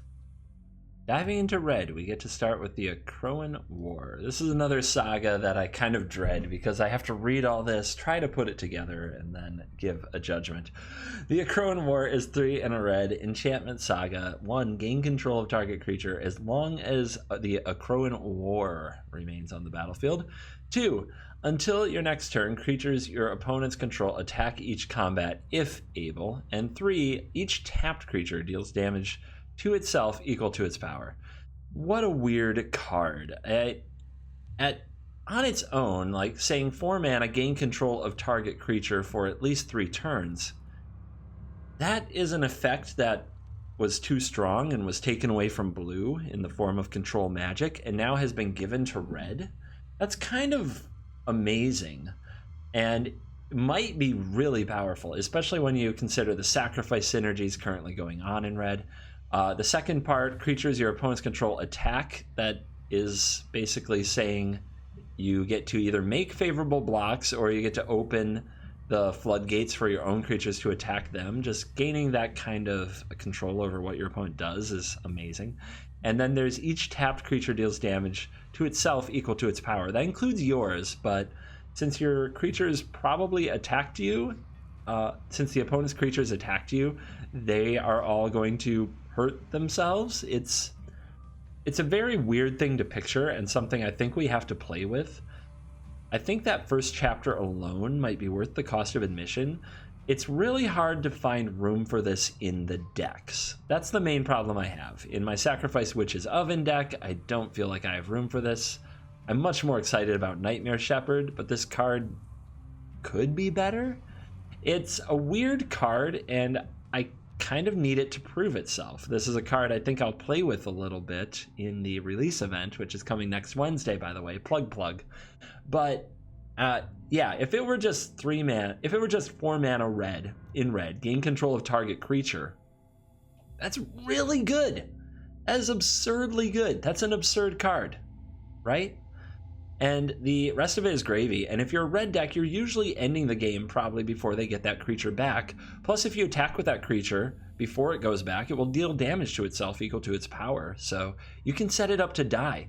So this card might be broken. I have to play with it. I can't recommend crafting it right now because I also have a hard time finding any space for it in my decks. Every time I'm looking at a deck, I'm saying, this card doesn't really synergize with this. It doesn't really work with that. I mean, is this a card that on power level is amazing all by itself? And then you say, well, what if you're playing against a deck and you don't want to steal any of their creatures? Yeah, this is a stumper for me, but it might be nuts. And I'm currently recommending crafting 0, but keep an eye on this card in the format. And if you open one, by all means, go play with it. Tell me what you think. Deathbellow Warcry is 8 mana for a meme. Sorcery, search your library for 4 Minotaur cards with different names, put them onto the battlefield, shuffle your library. We don't have the Minotaurs. I don't have the patience. 8 mana. I mean, maybe we're going to do something really stupid with this card at some point. Not this day. Don't craft this card. Purphoros' Intervention is red X, and it's create an X1 red elemental creature token with trample and haste. Sacrifice it at the beginning of the next end step. I'm going to pause there to say it is 1 creature. It is not XX1 creatures. That would be awesome. But it is only 1 creature that you get with a power equal to X and a toughness that is always 1. There's been some people not understanding that. Purphoros' Intervention, the other mode, is deals twice X damage to a creature or planeswalker. It is nice that you can reach out and kill a planeswalker. It is nice that you can kill a creature. It is nice that you can create a ball lightning type effect and attack the opponent's face. But overall, where do you want this? What deck has this ton of mana lying around and just wants to use it to cast a removal spell for one thing, or make one big elemental that doesn't necessarily attack through the opponent's board? I think this card is a bit situational. It's great for limited, but I think being a sorcery especially, if it were an instant, I'd be much more interested. But as a sorcery in particular, I'm not into this card for standard, and I was originally recommending 2 copies, but the more I thought about it and tried to squeeze it into my decks, I just always cut it. And I've gone down to recommending 0 copies of Purphoros' Intervention. You can almost always have a better card in that spot. How about Purphoros the Bronze Blooded? This is 4 and a red for a legendary enchantment creature god with indestructible. As long as your devotion to red is less than 5, Purphoros isn't a creature. Other creatures you control have haste. 2 in red. You may put a creature card or an artifact creature card, a red creature card, by the way, from your hand onto the battlefield. Sacrifice it at the beginning of the next end step. I was more excited about this card until I realized it was only red creature cards and artifact creature cards, and then I was kind of put off by it as I saw potential to sneak all kinds of things onto the battlefield. In red, we still have things like Drakuseth, and there's a few fun cards, but it really limits what this card can do, in my opinion. The giving other creatures haste is nice, but we have a lot of cards that do that in standard right now, from Rhythm of the Wild to the Domri Planeswalker to Cavalier of Flame and Kenrith the Returned King. And that is the main place I've seen Purphoros be recommended, is in Fires. The thing is, Fires doesn't need this card. It already gives haste to its creatures with cards that have more and better abilities, Kenrith and Cavalier Flame, which are much more reliable. For Perforos to make an impact and have a better Fire's turn than those cards, you have to have Perforos in your hand, you have to have another creature in your hand, and you have to have another creature in your hand. At least 3 creatures in your hand the turn after you untap with Fires of Invention. While that is doable, I don't think it is... I don't think that you should expect that scenario and that it will make it... Like, that is definitely bordering on win more. A position where your Jeskai Fires deck was way ahead and getting everything it wanted anyway, so why do we also have to throw in Perforos the Bronze Blooded when we were already winning? I can't see a home for this card. Not yet. I really don't feel it. There's... It doesn't have haste itself. It's definitely not the new Hazoret. Hazoret is a million times better than this card. And the sneak attack function with the 2 red seems situational and a bit over the top. Right now I'm recommending that you craft 0 copies of Perforos the Bronze Blooded, because I don't see it fitting in red aggro decks, I don't see it fitting in Fires decks, I see it maybe in a Gruul deck if you want 5 drops, but I think Skargan Hellkite is still better. Nobody's playing Ronus, which I think is arguably more competitive. And yeah, it's in the same spot as Nissa. So yeah, currently a 0 on Perforos, Bronze Blooded. The Ox of Agonis. This is a controversial card. 3 red creature Ox. When it enters the battlefield, discard your hand and draw 3. Escape for red. Exile 8 other cards from your graveyard. Ox of Agonis escapes with a +1/+1 counter on it, 4/2.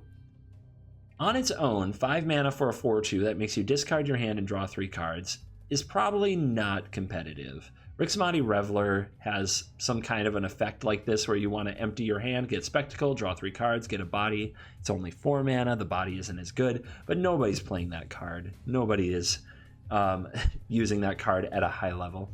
So where Ox of Agonis has to be good is Escape. And that means there have to be 8 other cards and the Ox in your graveyard.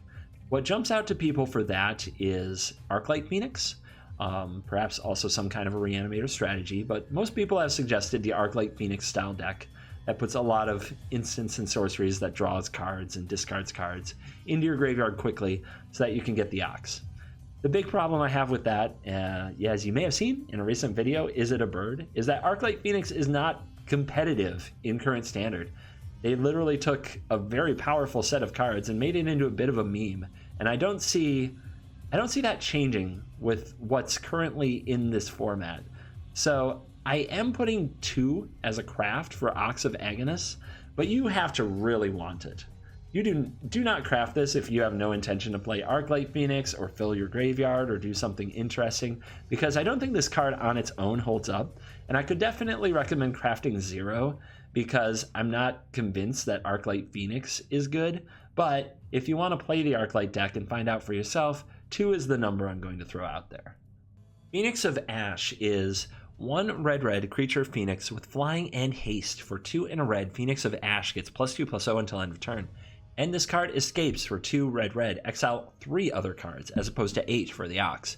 And when the Phoenix of Ash escapes, put a +1/+1 counter on it, so it's a 3/3 flying haste. This card is great, I think. I think that red decks would love an evasive, reusable source of damage. So I think this card, more than anything, does fit in mono red. I currently have this down as a craft 2, but I could easily see it becoming a craft 4.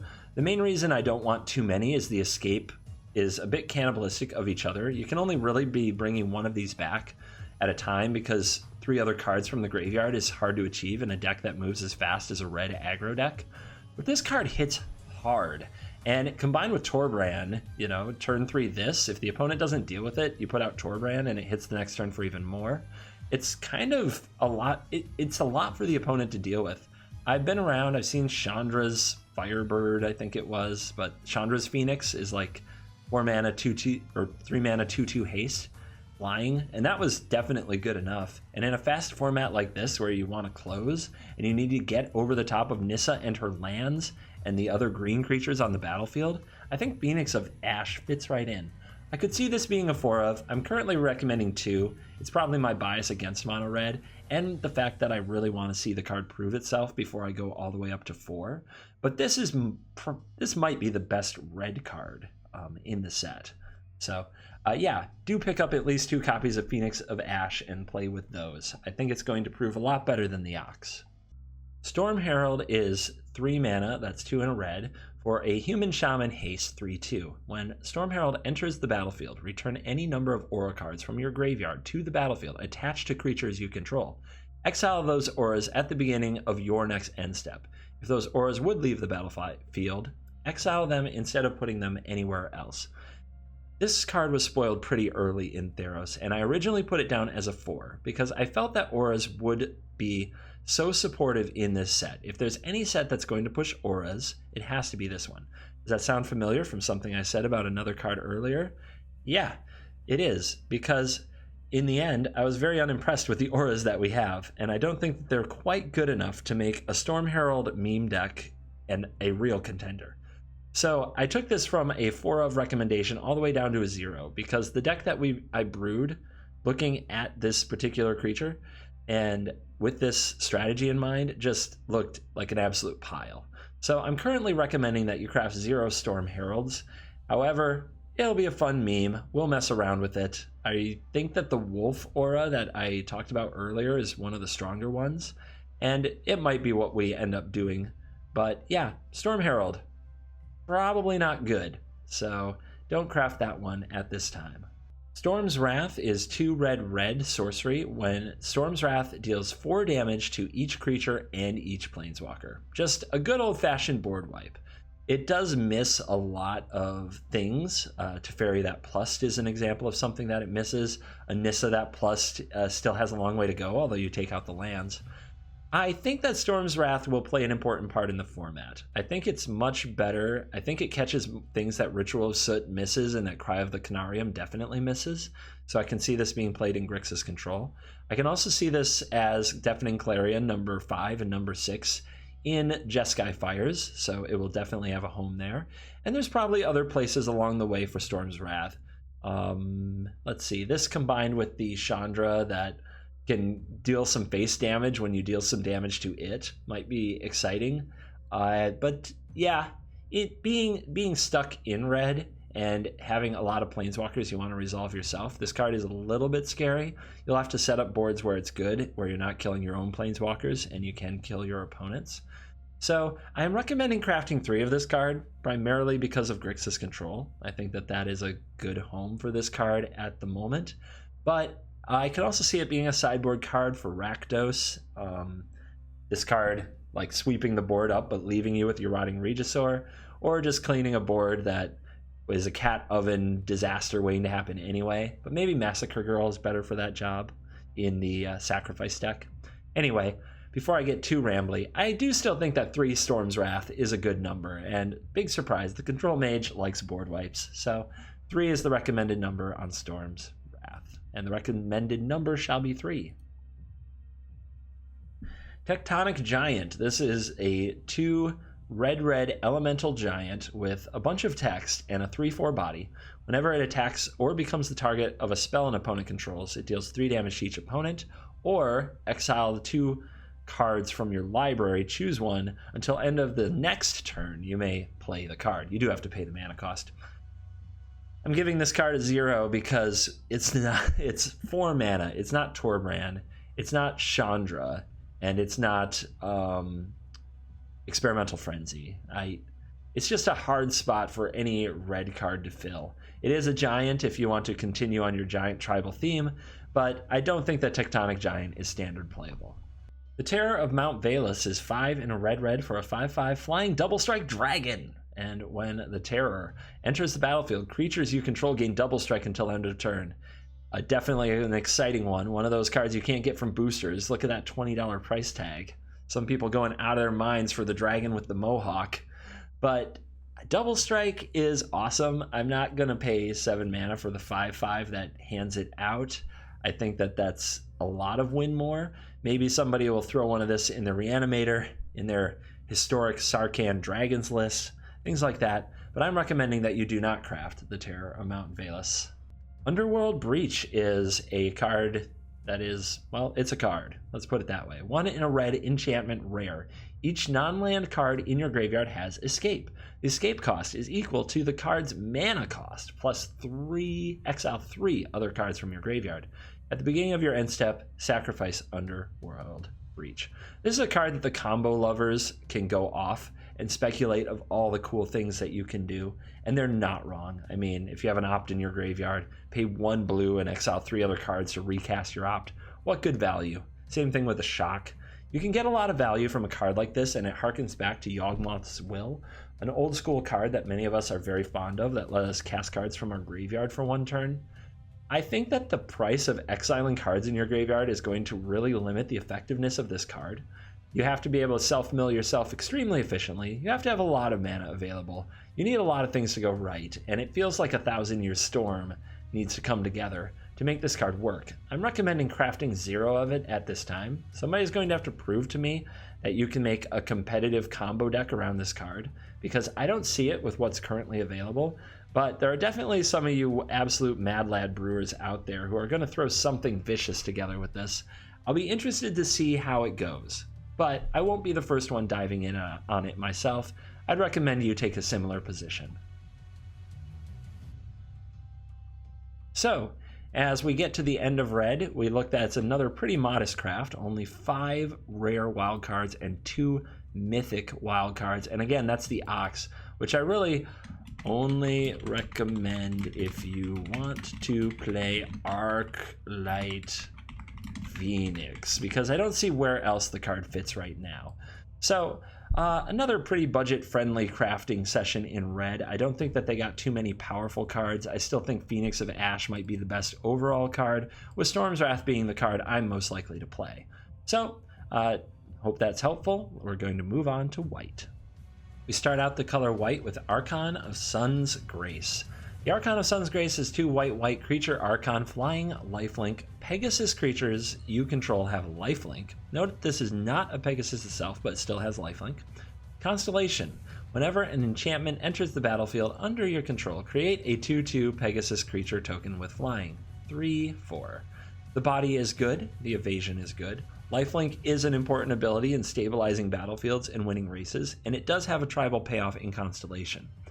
All that together, I'm still not convinced that this card is standard playable. On its own, when it enters the battlefield, a 3/4 lifelink body is what you get.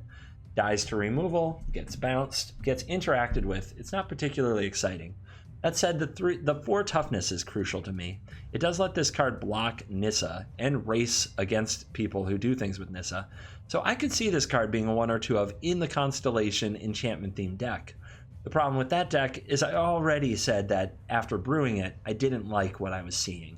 And if I'm not going to tell you to craft the champion, the Enchantress style card that draws a card when you play an enchantment, I'm not going to tell you to craft this either. I think that there's a deck there. I just don't think it's a competitive one. So with where we're at in the format right now, if you are trying to keep your decks competitive and useful and limit how many wild cards you spend on jank, then I do not recommend crafting the Archon of Sun's Grace. Elspeth Conquers Death is 3 white enchantment saga. Exile target permanent an opponent controls with converted mana cost 3 or greater. That can be a planeswalker, it can be an enchantment. It targets anything with a mana cost above 3. It can't hit a Hydroid Krasis, just as an example. And it doesn't hit tokens, because those all have mana cost 0. Number 2, non-creature spells your opponent's cast cost 2 more to cast until your next turn. Picture it as a God-Pharaoh statue for a turn. Number 3, return target creature or planeswalker card from your graveyard to the battlefield. Put a +1/+1 counter or a loyalty counter on it. So you get a sparked doubled creature from your battlefield. This card has a lot going on, and each individual mode has the potential to be impactful, but it's hard for me to picture this card having all the modes be impactful against the same opponent. And when you put 5 mana into a card like this, you need to get paid on all the fronts. The conditions are too many. The opponent has to have a permanent with converted mana cost 3 or greater that you want to exile. That's usually the easy one. They have to have non-creature spells they want to cast that they don't have the mana to cast on turn 6 and 7 potentially for them. And 3, you have to have a card, a creature or planeswalker in your graveyard worth bringing back. One of the good things about Eldest Reborn was that you could bring back your opponent's things, and I don't see why white didn't have this ability. But I think it really limits the upside of this card, and I don't see it. I think it's too situational, asking too much. So I am not recommending that you craft any copies of Elspeth Conquers Death yet. Make somebody prove that this card really lines up well enough in the format before you run out and grab it. Grasping Giant. The white rares just keep on coming. Look, everybody, it's Thanos meets Groot. I don't know. 5 white creature giant with vigilance. Whenever Grasping Giant becomes blocked by a creature, exile that creature until the giant leaves the battlefield. 5/7. And at 6 mana for this effect and a 5/7 body without an enters the battlefield ability, as much as I like this ability, they don't have to block it, and they can kill it in a variety of ways. Do not craft this card. Potato. Eidolon of Obstruction. This is an exciting card for me. 1 and a white. Enchantment Creature Spirit. First strike. Loyalty abilities of planeswalkers your opponent control cost 1 more to activate. 2/1. For 2 mana, you get a 2/1 first strike body that does something that I don't remember any card doing for a very long time. It makes your opponent pay for their loyalty abilities on planeswalkers. And if you lived in a world without planeswalkers like I did, when people had to pay for more for the abilities using their artifacts and enchantments that used to be free, it really shut those style of decks down. This is, in my opinion, a pretty excellent white card and a throwback to what we want white cards to be. It's an enchantment creature, so it fits the theme of the set and works with some of the enchantment cards in the set. The first strike ability makes it so it can keep attacking, and it is good against creature decks as well as planeswalker decks. Unlike Thalia, it is not legendary. You can play multiples of these and make your planeswalkers more and more unusable. Nissa is a lot less good if the opponent pays 5 mana, plays it, but doesn't have the mana to use the +1. And attack it down you do. So I like Eidolon of Obstruction. I think that there will still be enough cards, enough decks relying on planeswalkers that there will be places where you want 4 of this card.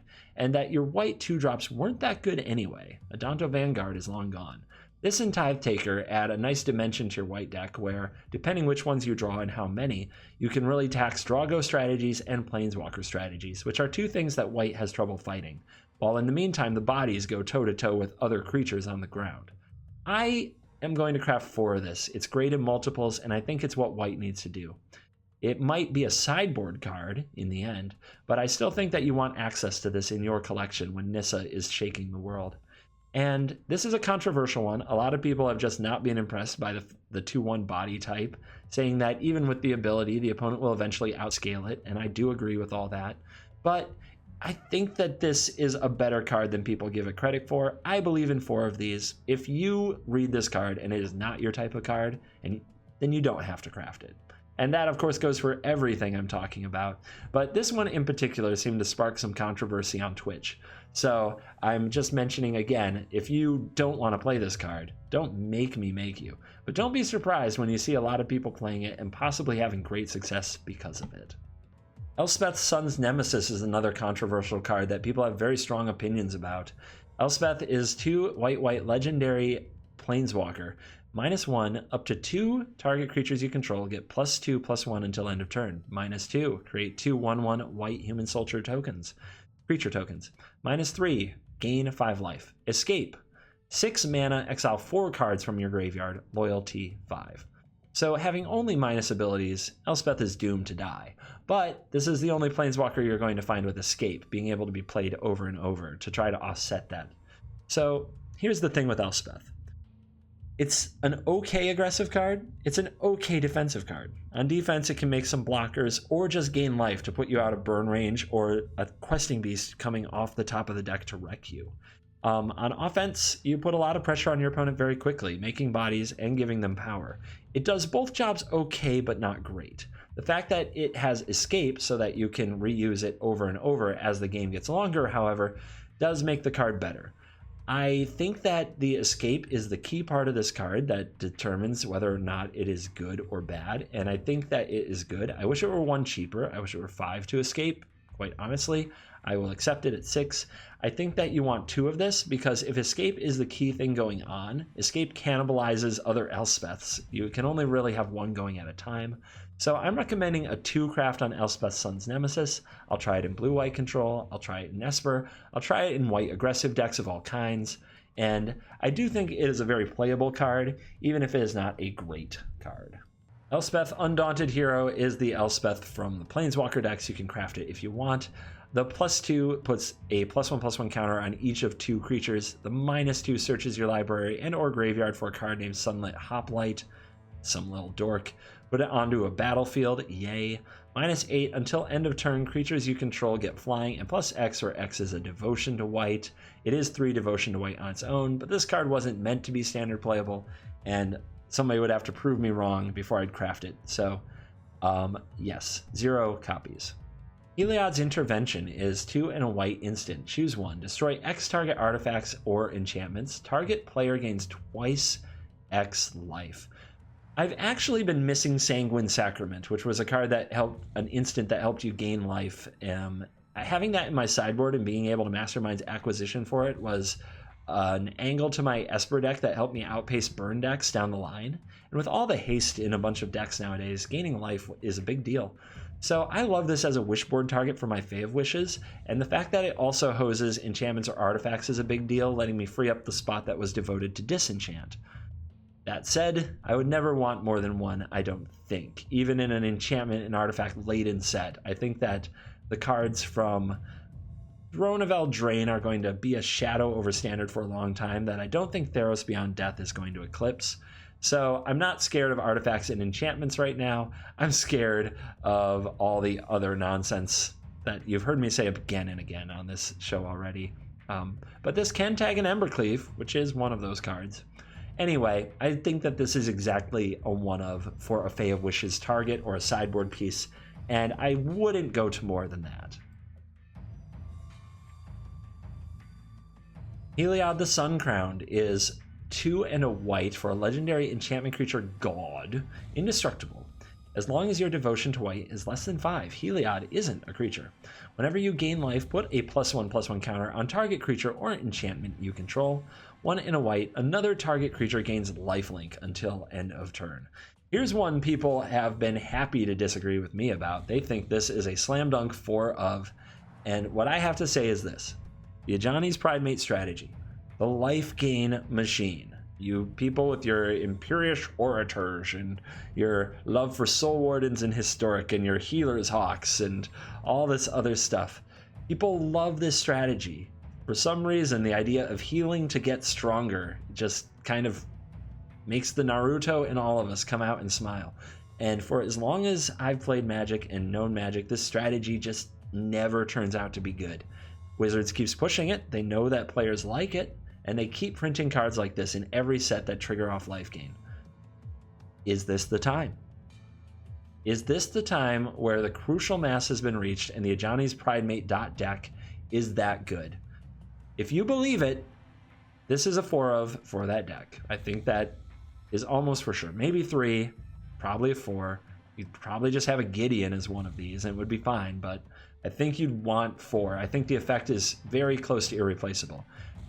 If you have a more moderate view of this card and think it might be good here, it might be good there, then maybe, like what I have is 2. I want to craft 2 and try them in various enchantment and kind of white aggro strategies. I don't think this card isn't good in multiples, it's legendary, and I don't think you need it to be competitive in a white aggro deck. I think that the way it all ties together is okay. I think giving a very large creature lifelink and being able to race is good, but I don't think it's an absolute linchpin of an aggressive white deck. It's only an absolute linchpin of a life gain deck. So my take on that, if you don't believe in life gain, is that you probably only need 2. And if you don't believe in white strategies at all, you can craft 0. But my recommendation on this is 2, and I'm going to stick with that for now.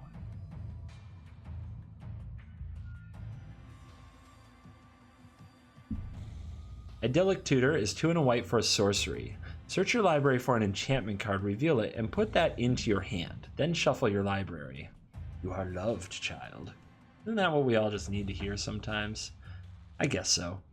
So, a lot of people have pointed out all the things you can do with this, like fetching Doom Foretold. It's 3 mana. If you had 3 mana to the cost of just about any of your enchantment cards, you find they aren't that good anymore. Doom Foretold wouldn't be good for 7 mana.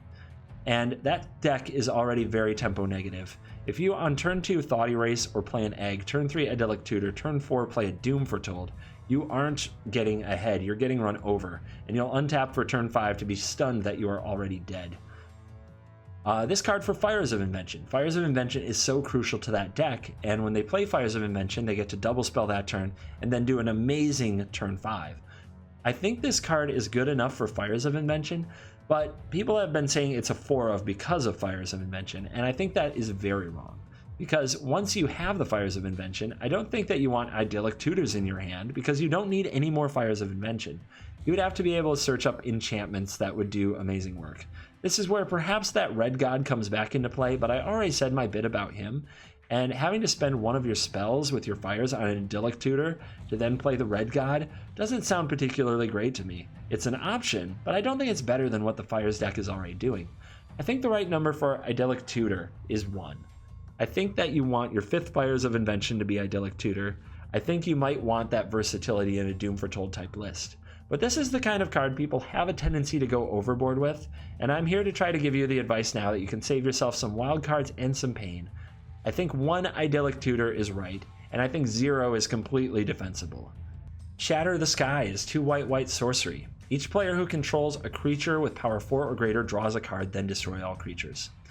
Look, it's card draw in white. Enter memes that Day of Judgment is too strong. Oh my god. A lot of people had opinions about this because it's not Wrath of God. But I think that board wipes have become more about tempo than they have about card advantage. In the old school of Magic, before Planeswalkers, and before a lot of Magic strategy that exists now was adopted, there were creature decks and not creature decks. The creature deck played all its creatures, the not creature deck wrathed them all, and if you waited and were patient and timed your Wrath of God well, you gained a ton of card advantage from your Wrath just by being a Wrath, and then that carried you to the victory. Nowadays, creatures have built-in card advantage, and a sweeper doesn't win you the game like it did back then. People also pace their threats and complement their threats with enchantments and planeswalkers, which Wraths don't destroy. For this reason, Wraths have become weaker, and now I think a Wrath is more about tempo. Destroying all creatures, a board wipe, is more about tempo, saving yourself some tempo, than it is about gaining card advantage and winning the game. What I'm trying to say with all that is I don't think that the card draw is as bad as people want to make it out to be. There are people who think this is unplayable because it's not Day of Judgment and somebody gets to draw a card. I think that's fine. I think that you're playing this to buy time, and that your overpowering endgame using Gadwick the Wizened or Hydroid Krasis is going to outdraw them anyway, and that at that point you're going to bury them in card advantage even if you give them another card along the way. That's why a card like Brazen Borrower right now is pretty good in a control strategy, whereas years ago that would have been seen as blasphemy. So I am in support of Shatter the Sky. I think it's what we need. I don't think it replaces Time Wipe or Planar Cleansing. I think it's a complementary product. I think sometimes you want to Shatter the Sky, sometimes you want to Time Wipe, and sometimes you want to Planar Cleanse, probably in a 3-2-1 type of order. So I'm recommending 3 copies of Shatter the Sky. I'm going to be playing it in blue-white control. I think I'll be pretty happy to do so. Tyrannica, a Crowan veteran, is 1 and a white for a 3/3 legendary human soldier. This has vigilance. Whenever the veteran attacks, untap another creature you control. Until end of turn, that creature has base power and toughness 4/4 and gains indestructible. This is a 3/3. Another controversial one that a lot of people told me I was pretty crazy for liking. I do think that this is a 1-of in a white aggressive deck. It adds 2 devotion. It occupies the 3-drop slot, which isn't as full now without Benalish Marshal or History of Benalia. It does compete with Heliod and Gideon, but I think you can run a few of each without being too bad off. And I really wouldn't run more than 1. But this card does have a significant upside in buffing some of your existing creatures. The current white aggro decks are loaded with cheap flyers, up to 20 some in some case. This and a Healer's Hawk does become a 4/4 flying indestructible lifelink creature when it attacks with the Tyrannica. Therefore, I think that's a pretty big upgrade and can make a huge difference in games, even if the opponent does just trade with it or chump block the Tronica afterwards. The extra damage matters. I think this is a one of. I might not craft it. I might wait to open it because I'm usually not into the mono white strategies. But if you are into white aggressive strategies, I don't see a reason not to craft one of this. I think it's pretty good in that spot, and I think it's better than the third Gideon, which is legendary and couldn't be played side by side with this card anyway. Victory's Envoy is 3 white. At the beginning of your upkeep, put a +1/+1 counter on each other creature you control. So obviously we're going to play this, we're going to quasi-duplicate it, we're going to use Mirror March, and we're going to use Nightmare Shepherd to make as many of these as possible, and we're going to win with Simic Ascendancy, right? Right. In our dreams. Sparky is in trouble. Sparky is going to be afraid of Victory's Envoy.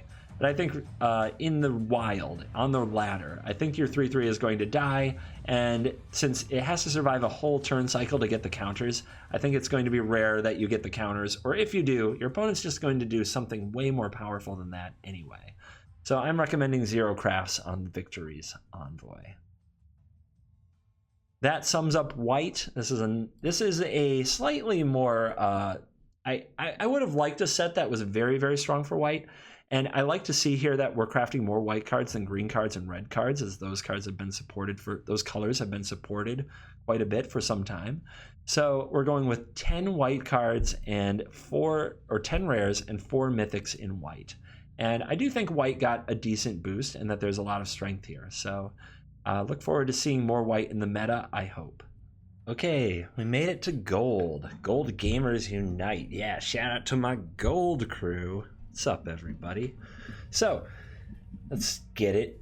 Gold is always the biggest set in the rares and mythic category. Rares and mythics often tend to be more exciting when they're gold and in multiple colors, and it also restricts kind of where they can be played, therefore letting wizards print more powerful cards. Often, although we saw how that worked out for Oko. So, Ashiok's Forerunner. This card is from the Planeswalker box, and as such can usually be discounted quickly. It is 3 and a blue-black flash. When it enters the battlefield, you may search your library for a card named Ashiok Sculptor of Fears. That's not the one that you'll find in boosters either. Reveal it, put it in your hand, shuffle. 3/3.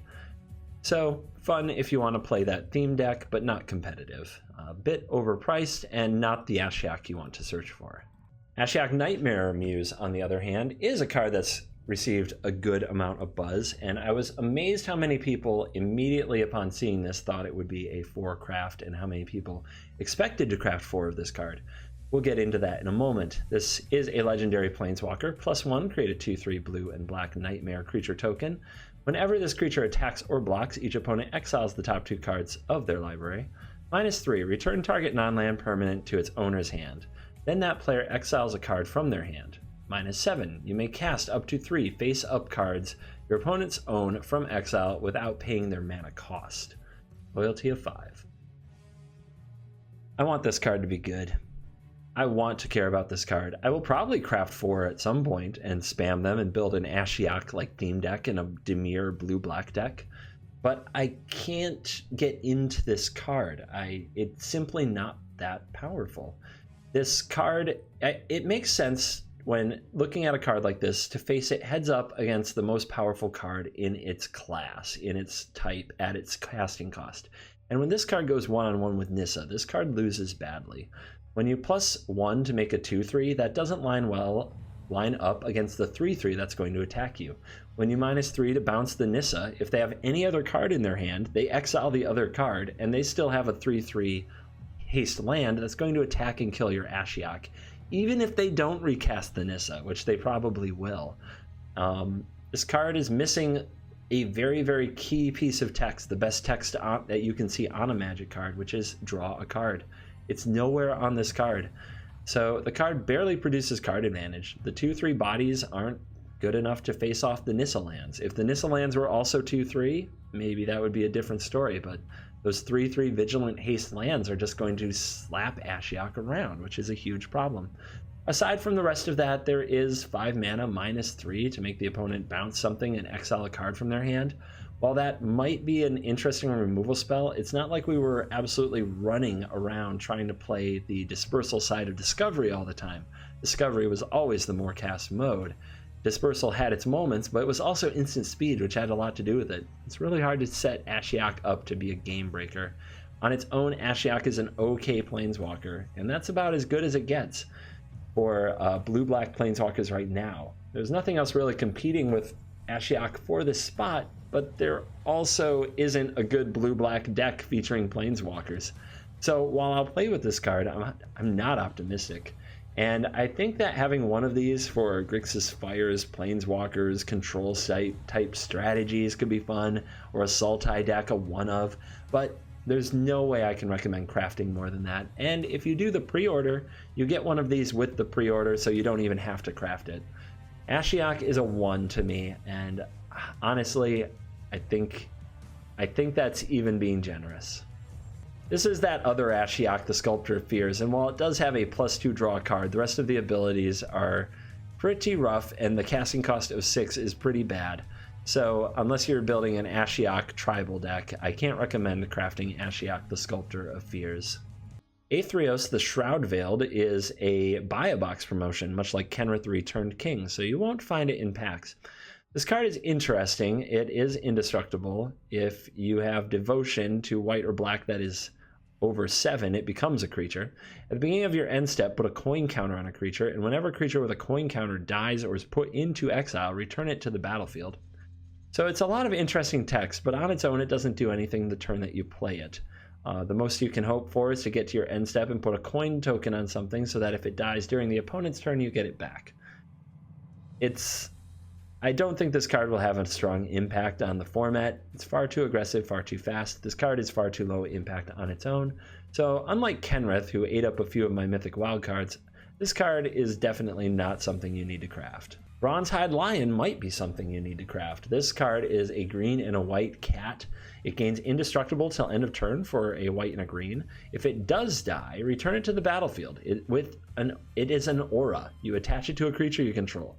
You can use that to give that creature indestructible, and the lion loses all of its other abilities, not the creature that it's attached to. So, interesting card. Comes back as an aura, can trigger enter the battlefield effects for an auras. Might be the best aura in the set because on its own it's a 3/3 attacker. Good stats. If green and white is to have hope of putting together a competitive deck for the format, that isn't all about an Edgewall Innkeeper, or maybe still is about an Edgewall Innkeeper, because giving that thing indestructible would be nice. Bronzehide Lion, looking to be a player. I think this card is a 4 of if you are into these colors. If green and white call to you in any way and you want to build a deck like that, I love Bronzehide Lion for it. The stats are right, it has abilities, and it even has an when it dies ability, as basically coming back as an aura and making your next best creature indestructible strong. It survives a lot of board wipes, which is a big deal. So I am all about Bronzehide Lion. I have it down to recommend as a 4, and if you're in those colors and looking to do green-white stuff, this is your boy. Calyx Destiny's Hand. Is this your boy? This is 2 and a green-white legendary planeswalker +1. Look at the top 4 of your library. You may reveal an enchantment card from among them and put it into your hand. Put the rest on the bottom in any order. -3, exile target creature or enchantment you don't control until target enchantment you control leaves the battlefield. -7, return all enchantment cards from your graveyard to the battlefield. Loyalty of 4. Is this card good? If the card said +1 draw card, -3 exile target permanent, or target creature or enchantment, I suppose, and -7 win the game, it would be a very, very strong slam dunk card. The only thing separating it from those stats is the conditionalness of several of the abilities, such as you can only find enchantments. You probably need more than 20 enchantments in your deck to make sure that you're not +1 whiffing. -3, exile target creature or enchantment you don't control until target enchantment leaves the battlefield. So you have to be able to have an enchantment on the battlefield in your first 3 turns. Makes sense if you're meeting condition 1 anyway, because you have a ton of enchantments in your deck. But it does leave this awkward condition that the opponent can remove that creature or enchantment, whatever that enchantment is, and then they get their thing back. So it turns everything into Oblivion Rings. but there's still Oblivion Rings. Planar Cleansing is a beating. -7, return all enchantment cards from the graveyard to the battlefield. Maybe you were putting them there anyway because the rest go on the... But the problem is the +1 puts them on the bottom of the library. So filling the graveyard with enchantments might be complicated. Maybe there's a Bant, Dance of the Manse deck, an Abzan, Doom Foretold. Does this card fit into any of those? The pre-brews that I did trying to build a green-white Enchantments Matter deck, it just didn't look good in the end, even though we built a deck that was made to fit 4 of these in it, and it wasn't very exciting. And I think that there's a real close line between this card being really good in a 4-of in a competitive deck, and this card being the Huatli, Sun's Radiant Champion of the set, where it never finds a home. And I can't recommend crafting something under those situations, especially a Mythic, because if this card is good, it feels like it has to be a 4-of or a none of. Either you absolutely want this, or you don't want this at all. And under that situation, I'm not going to tell you to make 4 of this yet. So make somebody win a tournament running this card before you craft it, is my advice. Dream Trawler is 2 and a white/blue for a Sphinx flying lifelink. Whenever you draw a card, Dream Trawler gets +1/+0 until end of turn.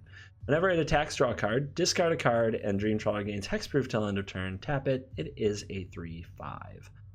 I want to like this card. I really like Nezahal, and it's very much in that vein. But I think that Lochmere Serpent is much better than this card, has much better abilities and stats, and not many people are playing Lochmere Serpent. It's a bit of a meme at this point, so I can't believe in Dream Trawler. The cost is just too much. If it were 5 mana, I'd have much more optimism. At 6 mana, I think we're on the line of unplayable. I wouldn't blame you for crafting one if you're the type of blue-white psychopath like I am, who just wants to have these weird win cons, 1-of in your deck, that you just play after you deplete the opponent's resources and then beat them to death. However, I can't recommend crafting this card. I have it as a 0, and I still probably will craft one and put it in blue-white control, but that's not to say that you should do the same. Enigmatic Incarnation. This is a fun-looking card. 2 green and a blue enchantment. At the beginning of your end step, you may sacrifice another enchantment. If you do, search your library for a creature card with converted mana cost equal to 1 plus the sacrificed enchantment's converted mana cost. Put the card onto the battlefield, then shuffle your library. So it birthing pods up your enchantments into creatures, and that's a pretty fun little build, and there might be something to this card. But right now, I'm not enthusiastic about it. It feels like most of the time you'd rather have Neoform. So unless there's a specific way that these cards all come together to turn this into something impressive, I don't see it. The fact that it's at the beginning of the end step is super awkward.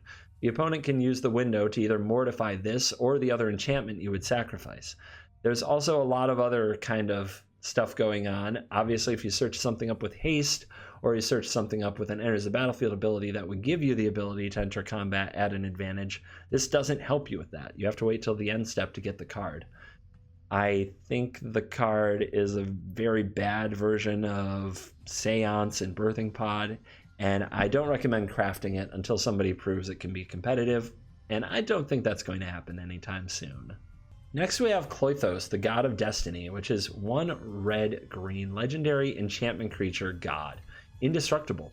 As long as your devotion to red and green is less than 7, the Klothos is not a creature. At the beginning of your pre-combat main phase, exile target card from a graveyard. If it was a land card, add red or green. Otherwise, you gain 2 life, and Klothos deals 2 damage to each opponent, or 5. Some split decisions on this card and where it lies and what kind of deck it fits in. And my opinion on it, in fact, it was such a split decision among chat, they wanted me to brew a deck, and here's my advice. Just put this with good Gruul cards. Zertog Goblin adds 2 devotion. Gruul Spellbreaker adds 2 devotion. Sundering Shaman with all the enchantments and artifacts coming into the format might not be a total joke, adds 4 devotion. I think there was something called Rumble Belt Smasher or something that adds 4 devotion. It's an option. It's a 4 mana 5/5. But you don't even need cards like that. Questing Beast adds 2 devotion for this. Like, that's really strong already. But what I love about this card is that if you are in a matchup between aggressive decks, the gain and drain from this thing is just absolutely devastating. If you play this on turn 3 and cards just end up in the graveyard, one way or another, in either graveyard, as long as they aren't lands, which, aside from Fabled Passage, don't easily get to the graveyard in Standard, as long as things end up dead, you have a gain 2 and deal 2 damage to each opponent effect from Klothos. And that means that when you play this on turn 3, if, say, for the next 3 turns, as you're playing spells and trying to reach your devotion, either your opponent's killing them, so that you don't get to attack with Klothos. And if they do that, they're either putting removal spells in their graveyard or creatures in theirs, which you can exile for the ability. So as you build up to your devotion, and as Embercleave counts towards that devotion, just throwing that out there, the Klothos will be consistently hitting the opponent for 2 and gaining you 2. That's really hard to race against. If Klothos doesn't get turned on until turn 7, and you played him on turn 3, then you've already done 6 damage and gained 6 life, a 12-point life swing, without Klothos even attacking or blocking. And I think that's pretty impressive. I don't think exiling a land card for mana will come up nearly as often in Standard, although it probably will in other formats. But I think that the gain drain is incredibly underrated, incredibly powerful. It gives the deck reach, which the red-green decks were all about Gruul Smash, but didn't exactly have ways to reach across wide battlefields and burn the opponent out. Klothos provides that. And it's just this must-deal-with thing in a deck full of must-deal-with things. I think it's awesome. I think it's an absolute beating. I think this card is excellent. It's okay in multiples. If you have nothing else to do, you can play your second Klothos to put one of them in the graveyard and then exile it to burn. That's not great. I think that 3 is the right number. It might be a 4 of in a very successful deck. I think it makes Gruul excellent. And I love this card. Definitely one of my top 10s for the set. And I'm recommending 3 to be crafted right away. Polukranos, the Unchained, is 2 and a black-green for legendary creature Zombie Hydra. It enters the battlefield with 6 +1/+1 counters. It escapes with 12. If damage would be dealt to Polukranos while it has a counter, prevent the damage. Remove that many 1/1 counters from it. 1 and a black, green, and a black. It fights another target creature. Escape 4 green-black. Exile 6 other cards from your graveyard. While the stats are huge, and you can play this as a 4-mana 6/6, that then next turn you can use the mana to do some fighting and just take the opponent's creatures down, I'm not that enthusiastic about Polukranos. The card is fine, but it is competing with the best green cards we've ever seen. And it does not interact very favorably with Questing Beast, which says damage cannot be prevented, which means that I think that's an and remove that many counters from it. So if the damage doesn't get prevented, do you still remove the counters? Because then it would be like Polukranos is taking double damage with the Questing Beast on the battlefield. I don't think that's how it works. I think it plays okay alongside Questing Beast, but it's still competing with Questing Beast in the spot, which is a huge problem. So would you play this rather than Questing Beast? Is this your 5th or 6th Questing Beast?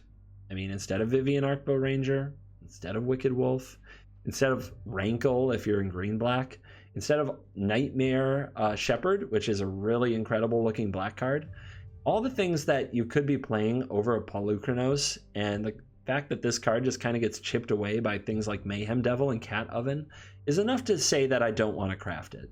I'm not convinced that it is the monster that we were looking for, so I'm currently recommending crafting 0 copies of Polukranos. When it first came out, I started at 2, and the more I've thought about this card over the last couple weeks, the more it's gone down on my crafting order to the point where I think I'm in wait and see mode. People have to convince me this card is good. So 0. Allure of the Unknown. This is a 3 red-black sorcery. Reveal the top 6 of your library. An opponent exiles a non-land card from among them, then you may put the rest into your hand. That opponent may cast the exiled card without paying its mana cost. People have said that this draw 5 that gives your opponent a free spell, which is the best of those spells, can be playable if you keep the cards in your deck only relevant to your deck, such as Black Devotion or Rakdos Sacrifice. Those cards are highly synergistic, and therefore the opponent getting to cast your Mayhem Devil doesn't do that much for them other than make a 3/3 body. Somehow that's supposed to justify getting the other 5 cards in your hand. This card is very expensive, negative tempo, in a weird color combination that doesn't usually have card draw. It also puts serious deck building restrictions on you. Don't throw a captive audience in your deck if you have Allure of the Unknown. The opponent will get to cast it for free. In fact, all of your cards have to be pretty bad, because your opponent might get to cast them for free. They might even get to cast another Allure of the Unknown on you if you put multiples in your deck. Overall, I think this card is not a competitive card. There's too many ways for it to fall apart and work against you. So with that in mind, I'm recommending that you do not craft Allure of the Unknown. Atreus.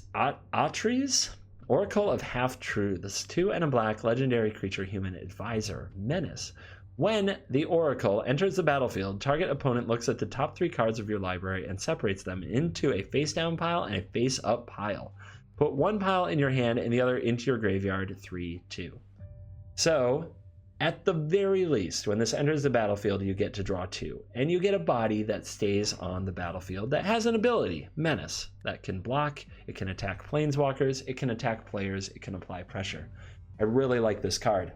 I like adding the draw 2, even if it is like minus, like the mind games alone are very interesting, or whether or not you take the face down pile and the face up pile. But I like that at the very minimum, you get either probably 1 good card or 2 okay cards. And that is an enter the battlefield ability, so we don't have to rely on Chemist's Insight anymore. This also isn't actually draw. They set the piles aside and then you put them in your hand, so it gets around Narset if that is a concern of yours. And the card seems really great in a number of sort of silly strategies. Plays well with Yarok, is a good brawl commander, can be neoformed into and out of. Like, all of these are kind of fun, more casual things, but I still think the card is good and better than people might give it credit for. I'm currently on the plan of crafting 2, and I do want to run it in my Esper Control, Esper Hero type decks, as well as the blue-black control decks, and see how this card holds up. I do also plan to grind my opponent into the ground with Decision Fatigue. I also want to pair this with Nightmare Shepherd, Mirror March, all the silly cloning things, Quasi-Duplicate, in some Mimi decks, and just wear my opponent's brain out. So, that's my take on Atreus. If this just doesn't look like your style and you don't craft it, you might be right for that, but I plan to craft 2, and that's my current recommendation. I do think it might be showing up either in sideboard or main deck of a competitive deck in the near future. Dalakos, Crafter of Wonders, is a legendary merfolk artificer for 1 blue-red. Tap it for 2 colorless. Spend this mana to cast artifact spells or activate the abilities of artifacts. Equipped creatures you control have flying and haste, 2/4. The body is good, the ability is good. We've seen this before from the Weapon Smith, which didn't take off, but definitely showed his head here and there in some very fun decks. Legendary is a bit of a problem because you can't stack them. Equipped creatures having flying and haste sounds amazing with Embercleave in particular. So should you craft this card? I currently have this as a 0. My chat and I tried to brew a deck around Wormcoil Serpent, Embercleave, this card, and various other artifacts and equipment. We came up very short in playables. I think I quit trying at about 24 cards, and you really want to get to 36 playables. I don't think the support is there. So for the time being, I am recommending that you do not craft this card. However, you might have fun with this in Brawl, and with more support in the future, this plus Embercleave could be absolutely devastating. Gallia of the Endless Dance is red and a green for a legendary satyr. Haste. Other satyrs get +1/+1 and have haste. Whenever you attack with 3 or more creatures, you may discard a card at random. If you do, draw 2 cards. 2/2 creature. I can tell you right now, looking at the set, that satyrs aren't supported enough to be their own tribe. I don't plan to play this in a satyr deck, and that would be the only reason to craft 4 of these, so I don't believe in crafting 4. I do like this in Red-Green Devotion with the god Kloithos that we were talking about earlier. So I do think that crafting 2 of these makes sense. A 2/2 haste creature isn't unplayable, and the ability is interesting. It can help you find your Embercleaves or fill your graveyard. Now, I think it's definitely worth noting that whenever you attack with 3 or more creatures, doesn't have to include Gallia of the Endless Dance. As long as you have 3 other creatures attacking, this card can stay home and act like a kind of card draw engine, or maybe even do some blocking. What is that? Gruul Mage not understand. So I like crafting 2 of this card to play in the Gruul deck. I wouldn't play more than that because of the legendary status and the fact that satyrs aren't exactly the most broken of tribes at the moment. Haktos the Unscarred might be the best card in the set that I don't understand. This is another one that blows my mind. It's red, white, legendary creature, human warrior. Haktos the Unscarred attacks each combat if able. As Haktos enters the battlefield, choose 2, 3, or 4 at random. Haktos has protection from each converted mana cost other than the chosen number, 6/1. Had to read this a lot of times to figure it out. So the way that this goes is Haktos, no matter what, as long as a number is chosen, is going to have protection from all other costs. That includes 0 and 1. That includes 5, 6, 7, 8, 9, 10, and a million. So the only thing that Haktos won't have a protection from is the Achilles heel, so to speak, the 2, the 3, or the 4 that is chosen at random. Ways around this would include Hushbringer. If you have a Hushbringer and play Haktos, no number is chosen. However, because Haktos is worded as having protection from each converted mana cost other than the chosen number, that means Haktos has protection from nothing. So this is a Nombo with Hushbringer, and it's also hurt if the opponent has a Hushbringer. On the other hand, if you play Spark Double, I believe that's how it is. Like, if you just make a copy of this card, then the number doesn't get chosen, and because of that, it does have protection from everything. It's weird stuff. If you somehow make a copy of this, again, protection though. Like, this card can't carry an Embercleave. You can't equip an Embercleave to it because Embercleave costs 6, and this card always has protection from 6. If your idea is to suit this up and put pants on it, you have to get lucky. Either the 2, 3, or 4 has to line up with the pants you have chosen, the auras you plan to put on the card. It can't be blocked by cards other than what was chosen, so it might be unblockable and just win the game in a few turns. On the other hand, it might run right into those things, as every deck has 2, 3, and 4 drops, but it's unclear which of those are removal. This card is weird. I go back and forth on what I would want to craft for it as it is. Right now I have it down as 2 because I do want to give it a thorough test. It is legendary. Having multiples isn't good. It's in Boros, strong Boros, red, white, which makes it very kind of not exactly a push color combination right now. But I think this card could lead to these moments where you're playing Boros Knights or Mentor. You play out your 3 creatures. The opponent rats the board, deals with them, thinks they stabilize, and then you play Haktos, and they look at their hand, and they can't kill it, and they die in 2 turns. I think that that's totally reasonable. And so, yeah, this card is really interesting. I'm going to craft 2 and see where it goes. Kroxa, Titan of Death's Hunger is a red and a black for a legendary creature, Elder Giant. When it enters the battlefield, sacrifice it unless it escaped. When Kroxa enters the battlefield or attacks, each opponent discards a card. Then each opponent who didn't discard a non-land card in this way loses 3 life. Escape, red, black. Exile 5 other cards from your graveyard. 6. So its actual casting cost is 2 mana for a 6/6. A lot of people have said Hushbringer to turn off the ability so you get a 2 mana 6/6. That's fine, but I think that you're losing a lot in the enters the battlefield ability. Making the opponent discard cards, and if they just throw away a land, they also take 3 damage, is a pretty big upside for an aggressive strategy. The escape means you get to do it again, and it also says that you get to do it when it attacks. So this could be happening like every turn. What a beating this card can be. The battlefield enters the battlefield trigger is a trigger, which means with it on the stack, you can do things with Kroxa. You might have to turn on full control mode, but you can sacrifice this to Witch's Oven or Priest of the Forgotten Gods before it sacrifices itself. And see, the other trigger is still there, which means the opponent still has to discard, and if they discard a land, they lose 3 life, or if they have no cards to discard, they lose 3 life, giving your Sakdos deck reach. It's also a sacrifice trigger. It goes off, it sets off Mayhem Devil. It sets off Midnight Reaper. You can exile it after sacrificing it to make a copy of it and get the trigger again with the Nightmare Shepherd. This card has a lot going on, and at just 2 mana, which was one of the weaker spots in the curve, this feels like a really good card. I currently have it as a 3 of. I know I want to craft some amount. I was at 2. I went up to 3. The escape is only probably going to happen once a game. It does cannibalize each other, but it also helps fill the graveyard on its own. I wouldn't blame you for 4. I do think there's diminishing returns on the effect. I think you want just enough of it. It is tempo negative if you don't get to keep the creature around, because the opponent could just be beating you down while you make them discard a so-so creature, and their life total doesn't matter if yours is under duress. So I think there's diminishing returns on having too many, and now that all that said, I'm going to stick with my 3 of recommendation on Kroxa. Kunaros, Hound of Atheros, is 1 white and black for a legendary hound.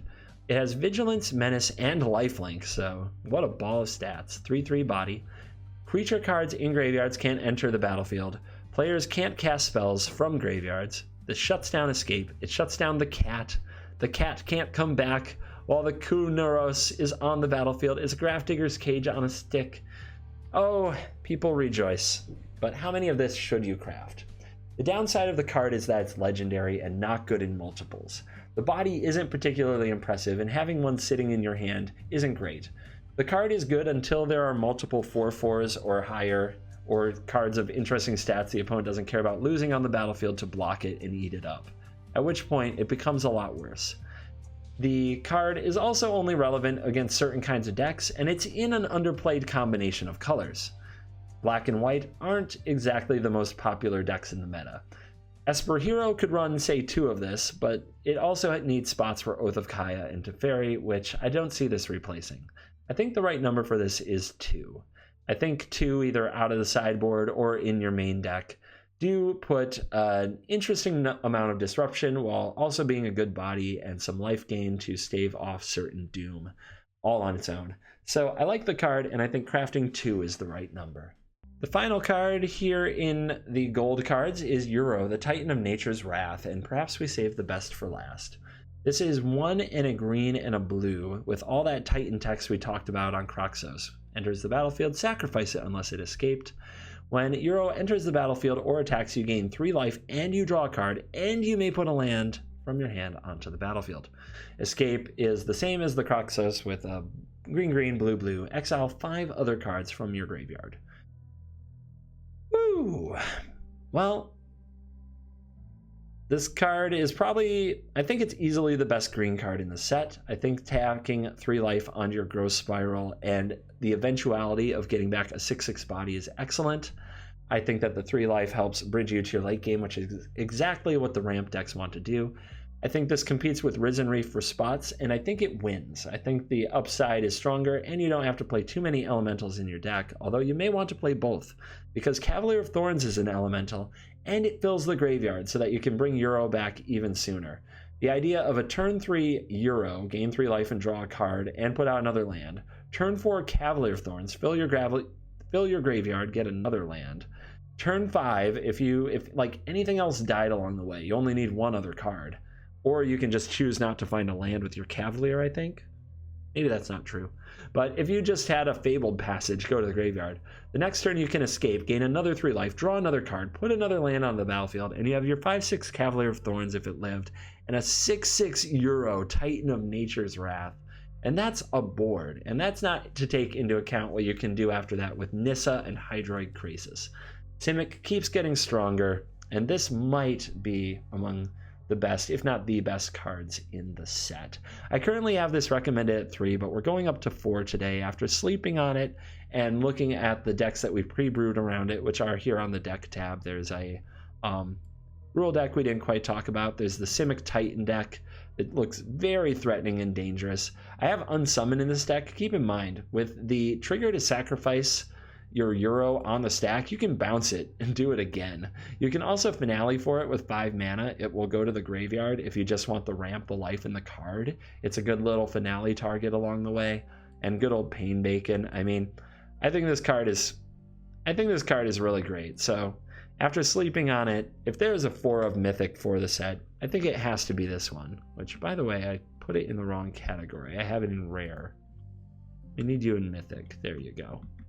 And we need you in Mythic too. So that will conclude gold. We'll dive right into colorless. We're just going to plow right through since there's only a few colorless cards. Nyx Lotus is a card I originally had at a 0, but my blue devotion deck kind of took me in another direction. This is a 4-mana legendary artifact. It enters the battlefield tapped. You tap it to choose a color and add mana equal to your devotion to the color. So Nykthos Shrine to Nyx was a land that was absolutely broken that produced devotion mana. This card is doing the same thing, but as an artifact, and as an artifact who enters the battlefield tapped, it's not nearly as scary. But that's why my blue devotion list runs Kiora, to untap the Nyx Lotus and get to use it the turn it comes into play. I think that there's a few of these effects around, and they make the card a little bit closer to playable. And I have it as a 3 craft, mostly because of this deck, but I'm still not convinced that this deck is going to be absolutely busted. I would understand skipping the card, but it is the best devotion payoff as far as turning devotion into mana. And in blue, you can turn the mana into cards using Gadwick the Wizened. So I'm excited to play Nyx Lotus and Kiora and Gadwick the Wizened together and go absolutely bonkers. It is legendary, but if you are generating tons of mana, you can play a second one, untap it with a Quarter Monitor or Kiora, and keep the thing going, sacrificing the tapped one that you already used. I don't know. There's something to be there. I guess there's no reason to do that if you could just untap the existing one. So there's definitely diminishing returns with this being legendary, and it might turn out to be a bad card. The enters the battlefield tapped thing is a serious problem. But I do think that the mono blue devotion deck is a home for it. I still think that deck looks good. If that deck is bad, you can skip crafting this and save yourself a few rares. But I'm excited to try this card after looking at what you can do with the blue devotion. Green devotion is another one that's interesting. There are a lot of really good green devotion cards. Cavalier of Thorns and Vivian and Yorvo. You see where you can produce a lot of mana. What do you do with that mana? Finale of Devastation. A few of the Hydras come to mind. Right? The mana sink in the Green God could be interesting, although probably not as strong, but it's card advantage in green. Because why wouldn't green have card advantage? Or maybe you go Simic and you use the Urbo, God, I just got the name wrong, didn't I? What are you called? What's your name? Euro. I call it Euro like the currency, but it's probably more like Euro or something like that. But I'm going to keep saying Euro until you stop me. And yeah, maybe you play Euro, Hydroid Krasis, and you add this as well. But then Nissa is still really good at that. Well, there's no shortage of big mana in green, that's for sure. But yeah, I'm sticking with my 3 mostly for the blue devotion. Shadow Spear is a card I've seen a lot of people going pretty nuts about, but I think it's only okay. This is a 1-mana legendary. Keep in mind, legendary artifact and equipment. Equipped creature gets +1/+1 and has trample and lifelink. Those are 2 very good abilities, trample and lifelink. It equips for 2, so it is 3 mana to equip up, total cost. And it has this other ability that you can pay whether it's equipped or not. 1, permanents your opponent's control lose hexproof and indestructible till end of turn. While I think that there's some equipment synergy out there, the fact that this is legendary and the fact that the ability is only hit or miss in special situations and against certain decks, I think this is a one-of that you fetch with your Karn or that you throw into a deck that really wants the trample and lifelink somehow and isn't willing to use cards like Vivian and Heliod to get it. So I'm not high on Shadow Spear. I plan to craft 1 for my Karn wish boards because I use Karn in wish boards a lot, and losing hexproof and indestructible could be very relevant there, and lifelink is usually very relevant in those decks for stabilizing. So I wouldn't craft more than 1 of this card. Temples, and I have it on the crafting guide as temple. Insert name of temple here. This is a bit of a controversial one. There are a lot of old school Magic players who really love temples. The fact that they play a land and they get a decision that can help shape their future feels like agency. But I am not recommending that you craft any temples in this set. Not a single one, not even the blue-white one. I find current standard to be so tempo-based that I actually think the gain 1 life tap lands may be superior to the temples. This is an about face from the last set review where I have been recommending that you craft the temples. quite a bit. I think there's significant improvement over gates and gain lands, and I recommended crafting temples for the decks you knew you would play a lot in the color combinations you liked when they were revealed last time. But not anymore. I think that was a mistake, and now I don't recommend crafting the temples at all. You might still play them here and there, but the value you're going to gain over a gain life land that might buy you another turn and see you another card instead based on how aggressive the format is, I think that matters more. I've had so many games come down to 1 or 2 life, and I was happier to have a gain land. And yeah, I can't tell you to go out and use rare wildcards, which are pretty hard to come by, to pick up these lands that give you bad tempo and might not even be played in the colors where you would want them most. I would definitely craft Fabled Passage way ahead of every single temple, because it gets you a lot of the effect of the temple, but it can be your turn 4, it can be untapped, and it can get you either color.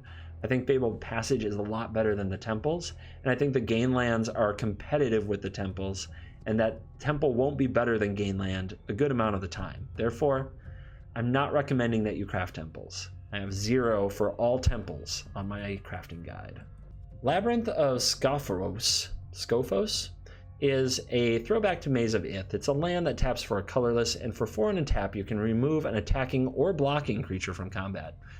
Blocking is interesting because it means you can keep blocking with a creature turn after turn. You can put a 3/1 Brazen Borrower in front of a Cavalier of Gales that's attacking you, remove the Brazen Borrower from combat, but leave the Cavalier of Gales tapped so that you can then turn around and attack the opponent with your Brazen Borrower if you wanted to. I think that's an interesting twist on the card, but not really added value. I think removing an attacking creature is the real core of the card, and tapping 5 mana to do that is super expensive. If you are not a control mage, you do not have to craft this card. I will be crafting one of this card to be like the 27th land in my blue-white control decks and things like that, which some people might already find crazy. But this is not a card for every deck, not even close. Your mana requirements and curving out are too important. The ability won't even be used some amount of time. One use in an aggro deck that is interesting is if you remove a blocking creature from combat and your attacking creature has trample, it's like getting face damage. But I think that is so niche, it doesn't matter. I have this as a 1-of on the crafting guide, and I think it's really only for control decks. So here at the end of Colorless, our recommendations are 5 colorless rares, and in gold we recommend 23 rares and, well, 23 total cards. Let me see that again. 12 rares and 11 mythics. So definitely a lot of gold mythics in the set. If you want to focus in on a specific color set or deck, you can shave that cost quite a bit. So go through and check out the cards and find the ones that meet the colors you want to play. And if you stick to crafting those, you'll be in pretty good shape. Are you the type of player to craft both Rakdos cards and Simic cards? Then you probably need Kroxa and Euro. But if you aren't the type to craft both of those color combinations, you can pick one. Both are looking very, very strong after this set. This section I'm going to call the sum up for those of you who only want to get to the gist and don't want to hear me go on and on about every single card in the set. How many rares do you need to craft, or how many rare wildcards do you need to craft all the competitive cards from this set? My answer to that is 50. 50 rare wildcards should get you all the cards that you should need to be competitive in the meta, in my opinion right now, based on this guide. How about Mythics? In Mythics, we have 24. 24 Mythic wildcards should cover you for all of the decks. Again, you can tweak those numbers by picking a deck you definitely don't want to play, like Mono Blue Devotion, Simic Ramp, or Rakdos, and you can really trim some of your Mythic wildcard counts, as those seem to be the decks that I value the most highly based on this set review. So, 24 Mythic wildcards, 50 rares. It's going to be interesting. I wish I were doing this all along. It's going to be interesting to look back at this set and see how many rare and mythic wildcards I recommend compared to future sets that we may review, as a way to overall gauge the strength of the set and its ability to shake up the meta. Now let's go over the cards that I rated at a 3 or higher, that I either gave a 3 or a 4 to. There are 12 of them, so I would call them the 12, like my top 12 cards of the set. Clothos, God of Destiny. This card, I'm not going to do the full set review of this card again, but I think that this card absolutely sets off Gruul and puts it in a whole other dimension, and it was already a pretty strong deck. Bronzehide Lion. If there is going to be a deck that plays green mana, white mana, and attacks with creatures, you're going to want 4 Bronzehide Lion. It's the best stats in the 2-drop spot, a spot that was definitely in need of a powerful card in that color combination, as they could just so rarely compete with cards like Priest of the Forgotten Gods and Runaway Steamkin in the 2 spot. But Bronzehide Lion is a legit beater, and I'm pretty happy to have it around. Shatter the Sky. Destroy all creatures. More of a tempo play because the opponent may get to draw a card, but it does hit all the things that are not indestructible. I look forward to it in blue-white, possibly in Fires, and in other decks along the way. Eidolon of Obstruction. I believe in this card. I like that we have a way to attack planeswalkers while also being solid against other creature decks thanks to the 2/1 first strike body. Good in multiples, and definitely a card that will hopefully give white the ability to compete with these decks that go way over the top. Storm's Wrath, another board wipe. Big surprise, Control Mage likes board wipes. Whether it's Fires or Grixis, this card will try to help stabilize some boards and give a way to get those pesky planeswalkers like Narset and Teferi that pile up on the battlefield out of there. So I'm enthusiastic about Storm's Wrath. Thassa's Oracle, part of the blue Devotion deck, an alternate win con, and an absolute must in that deck. The more the merrier, because the 2 blue pips are not easy to come by in Standard right now.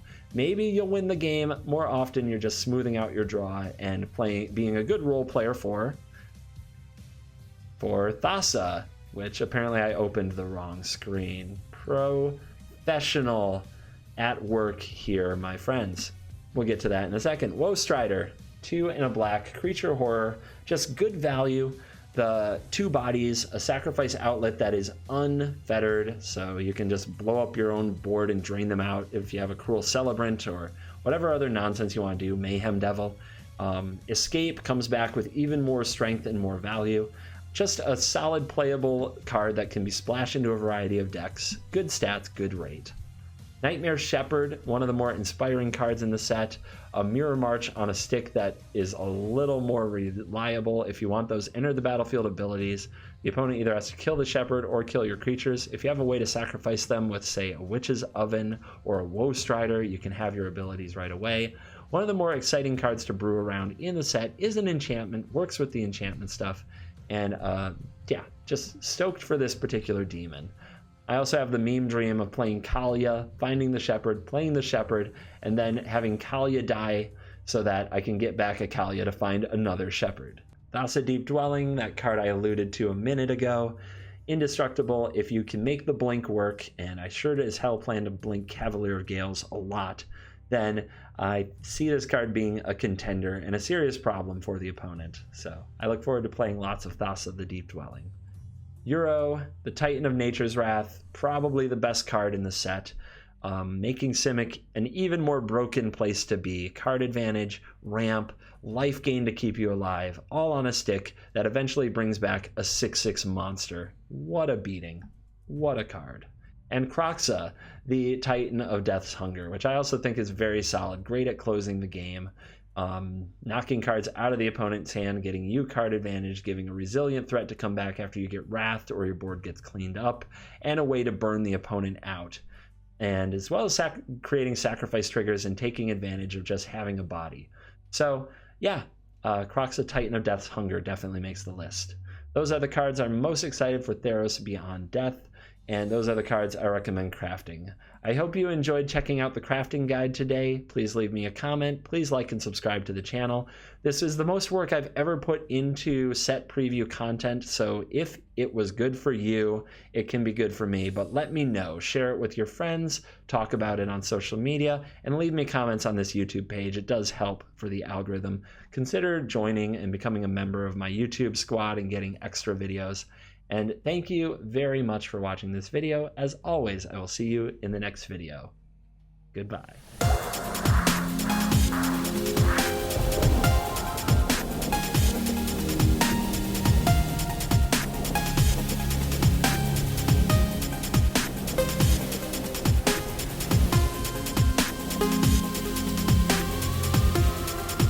Bye.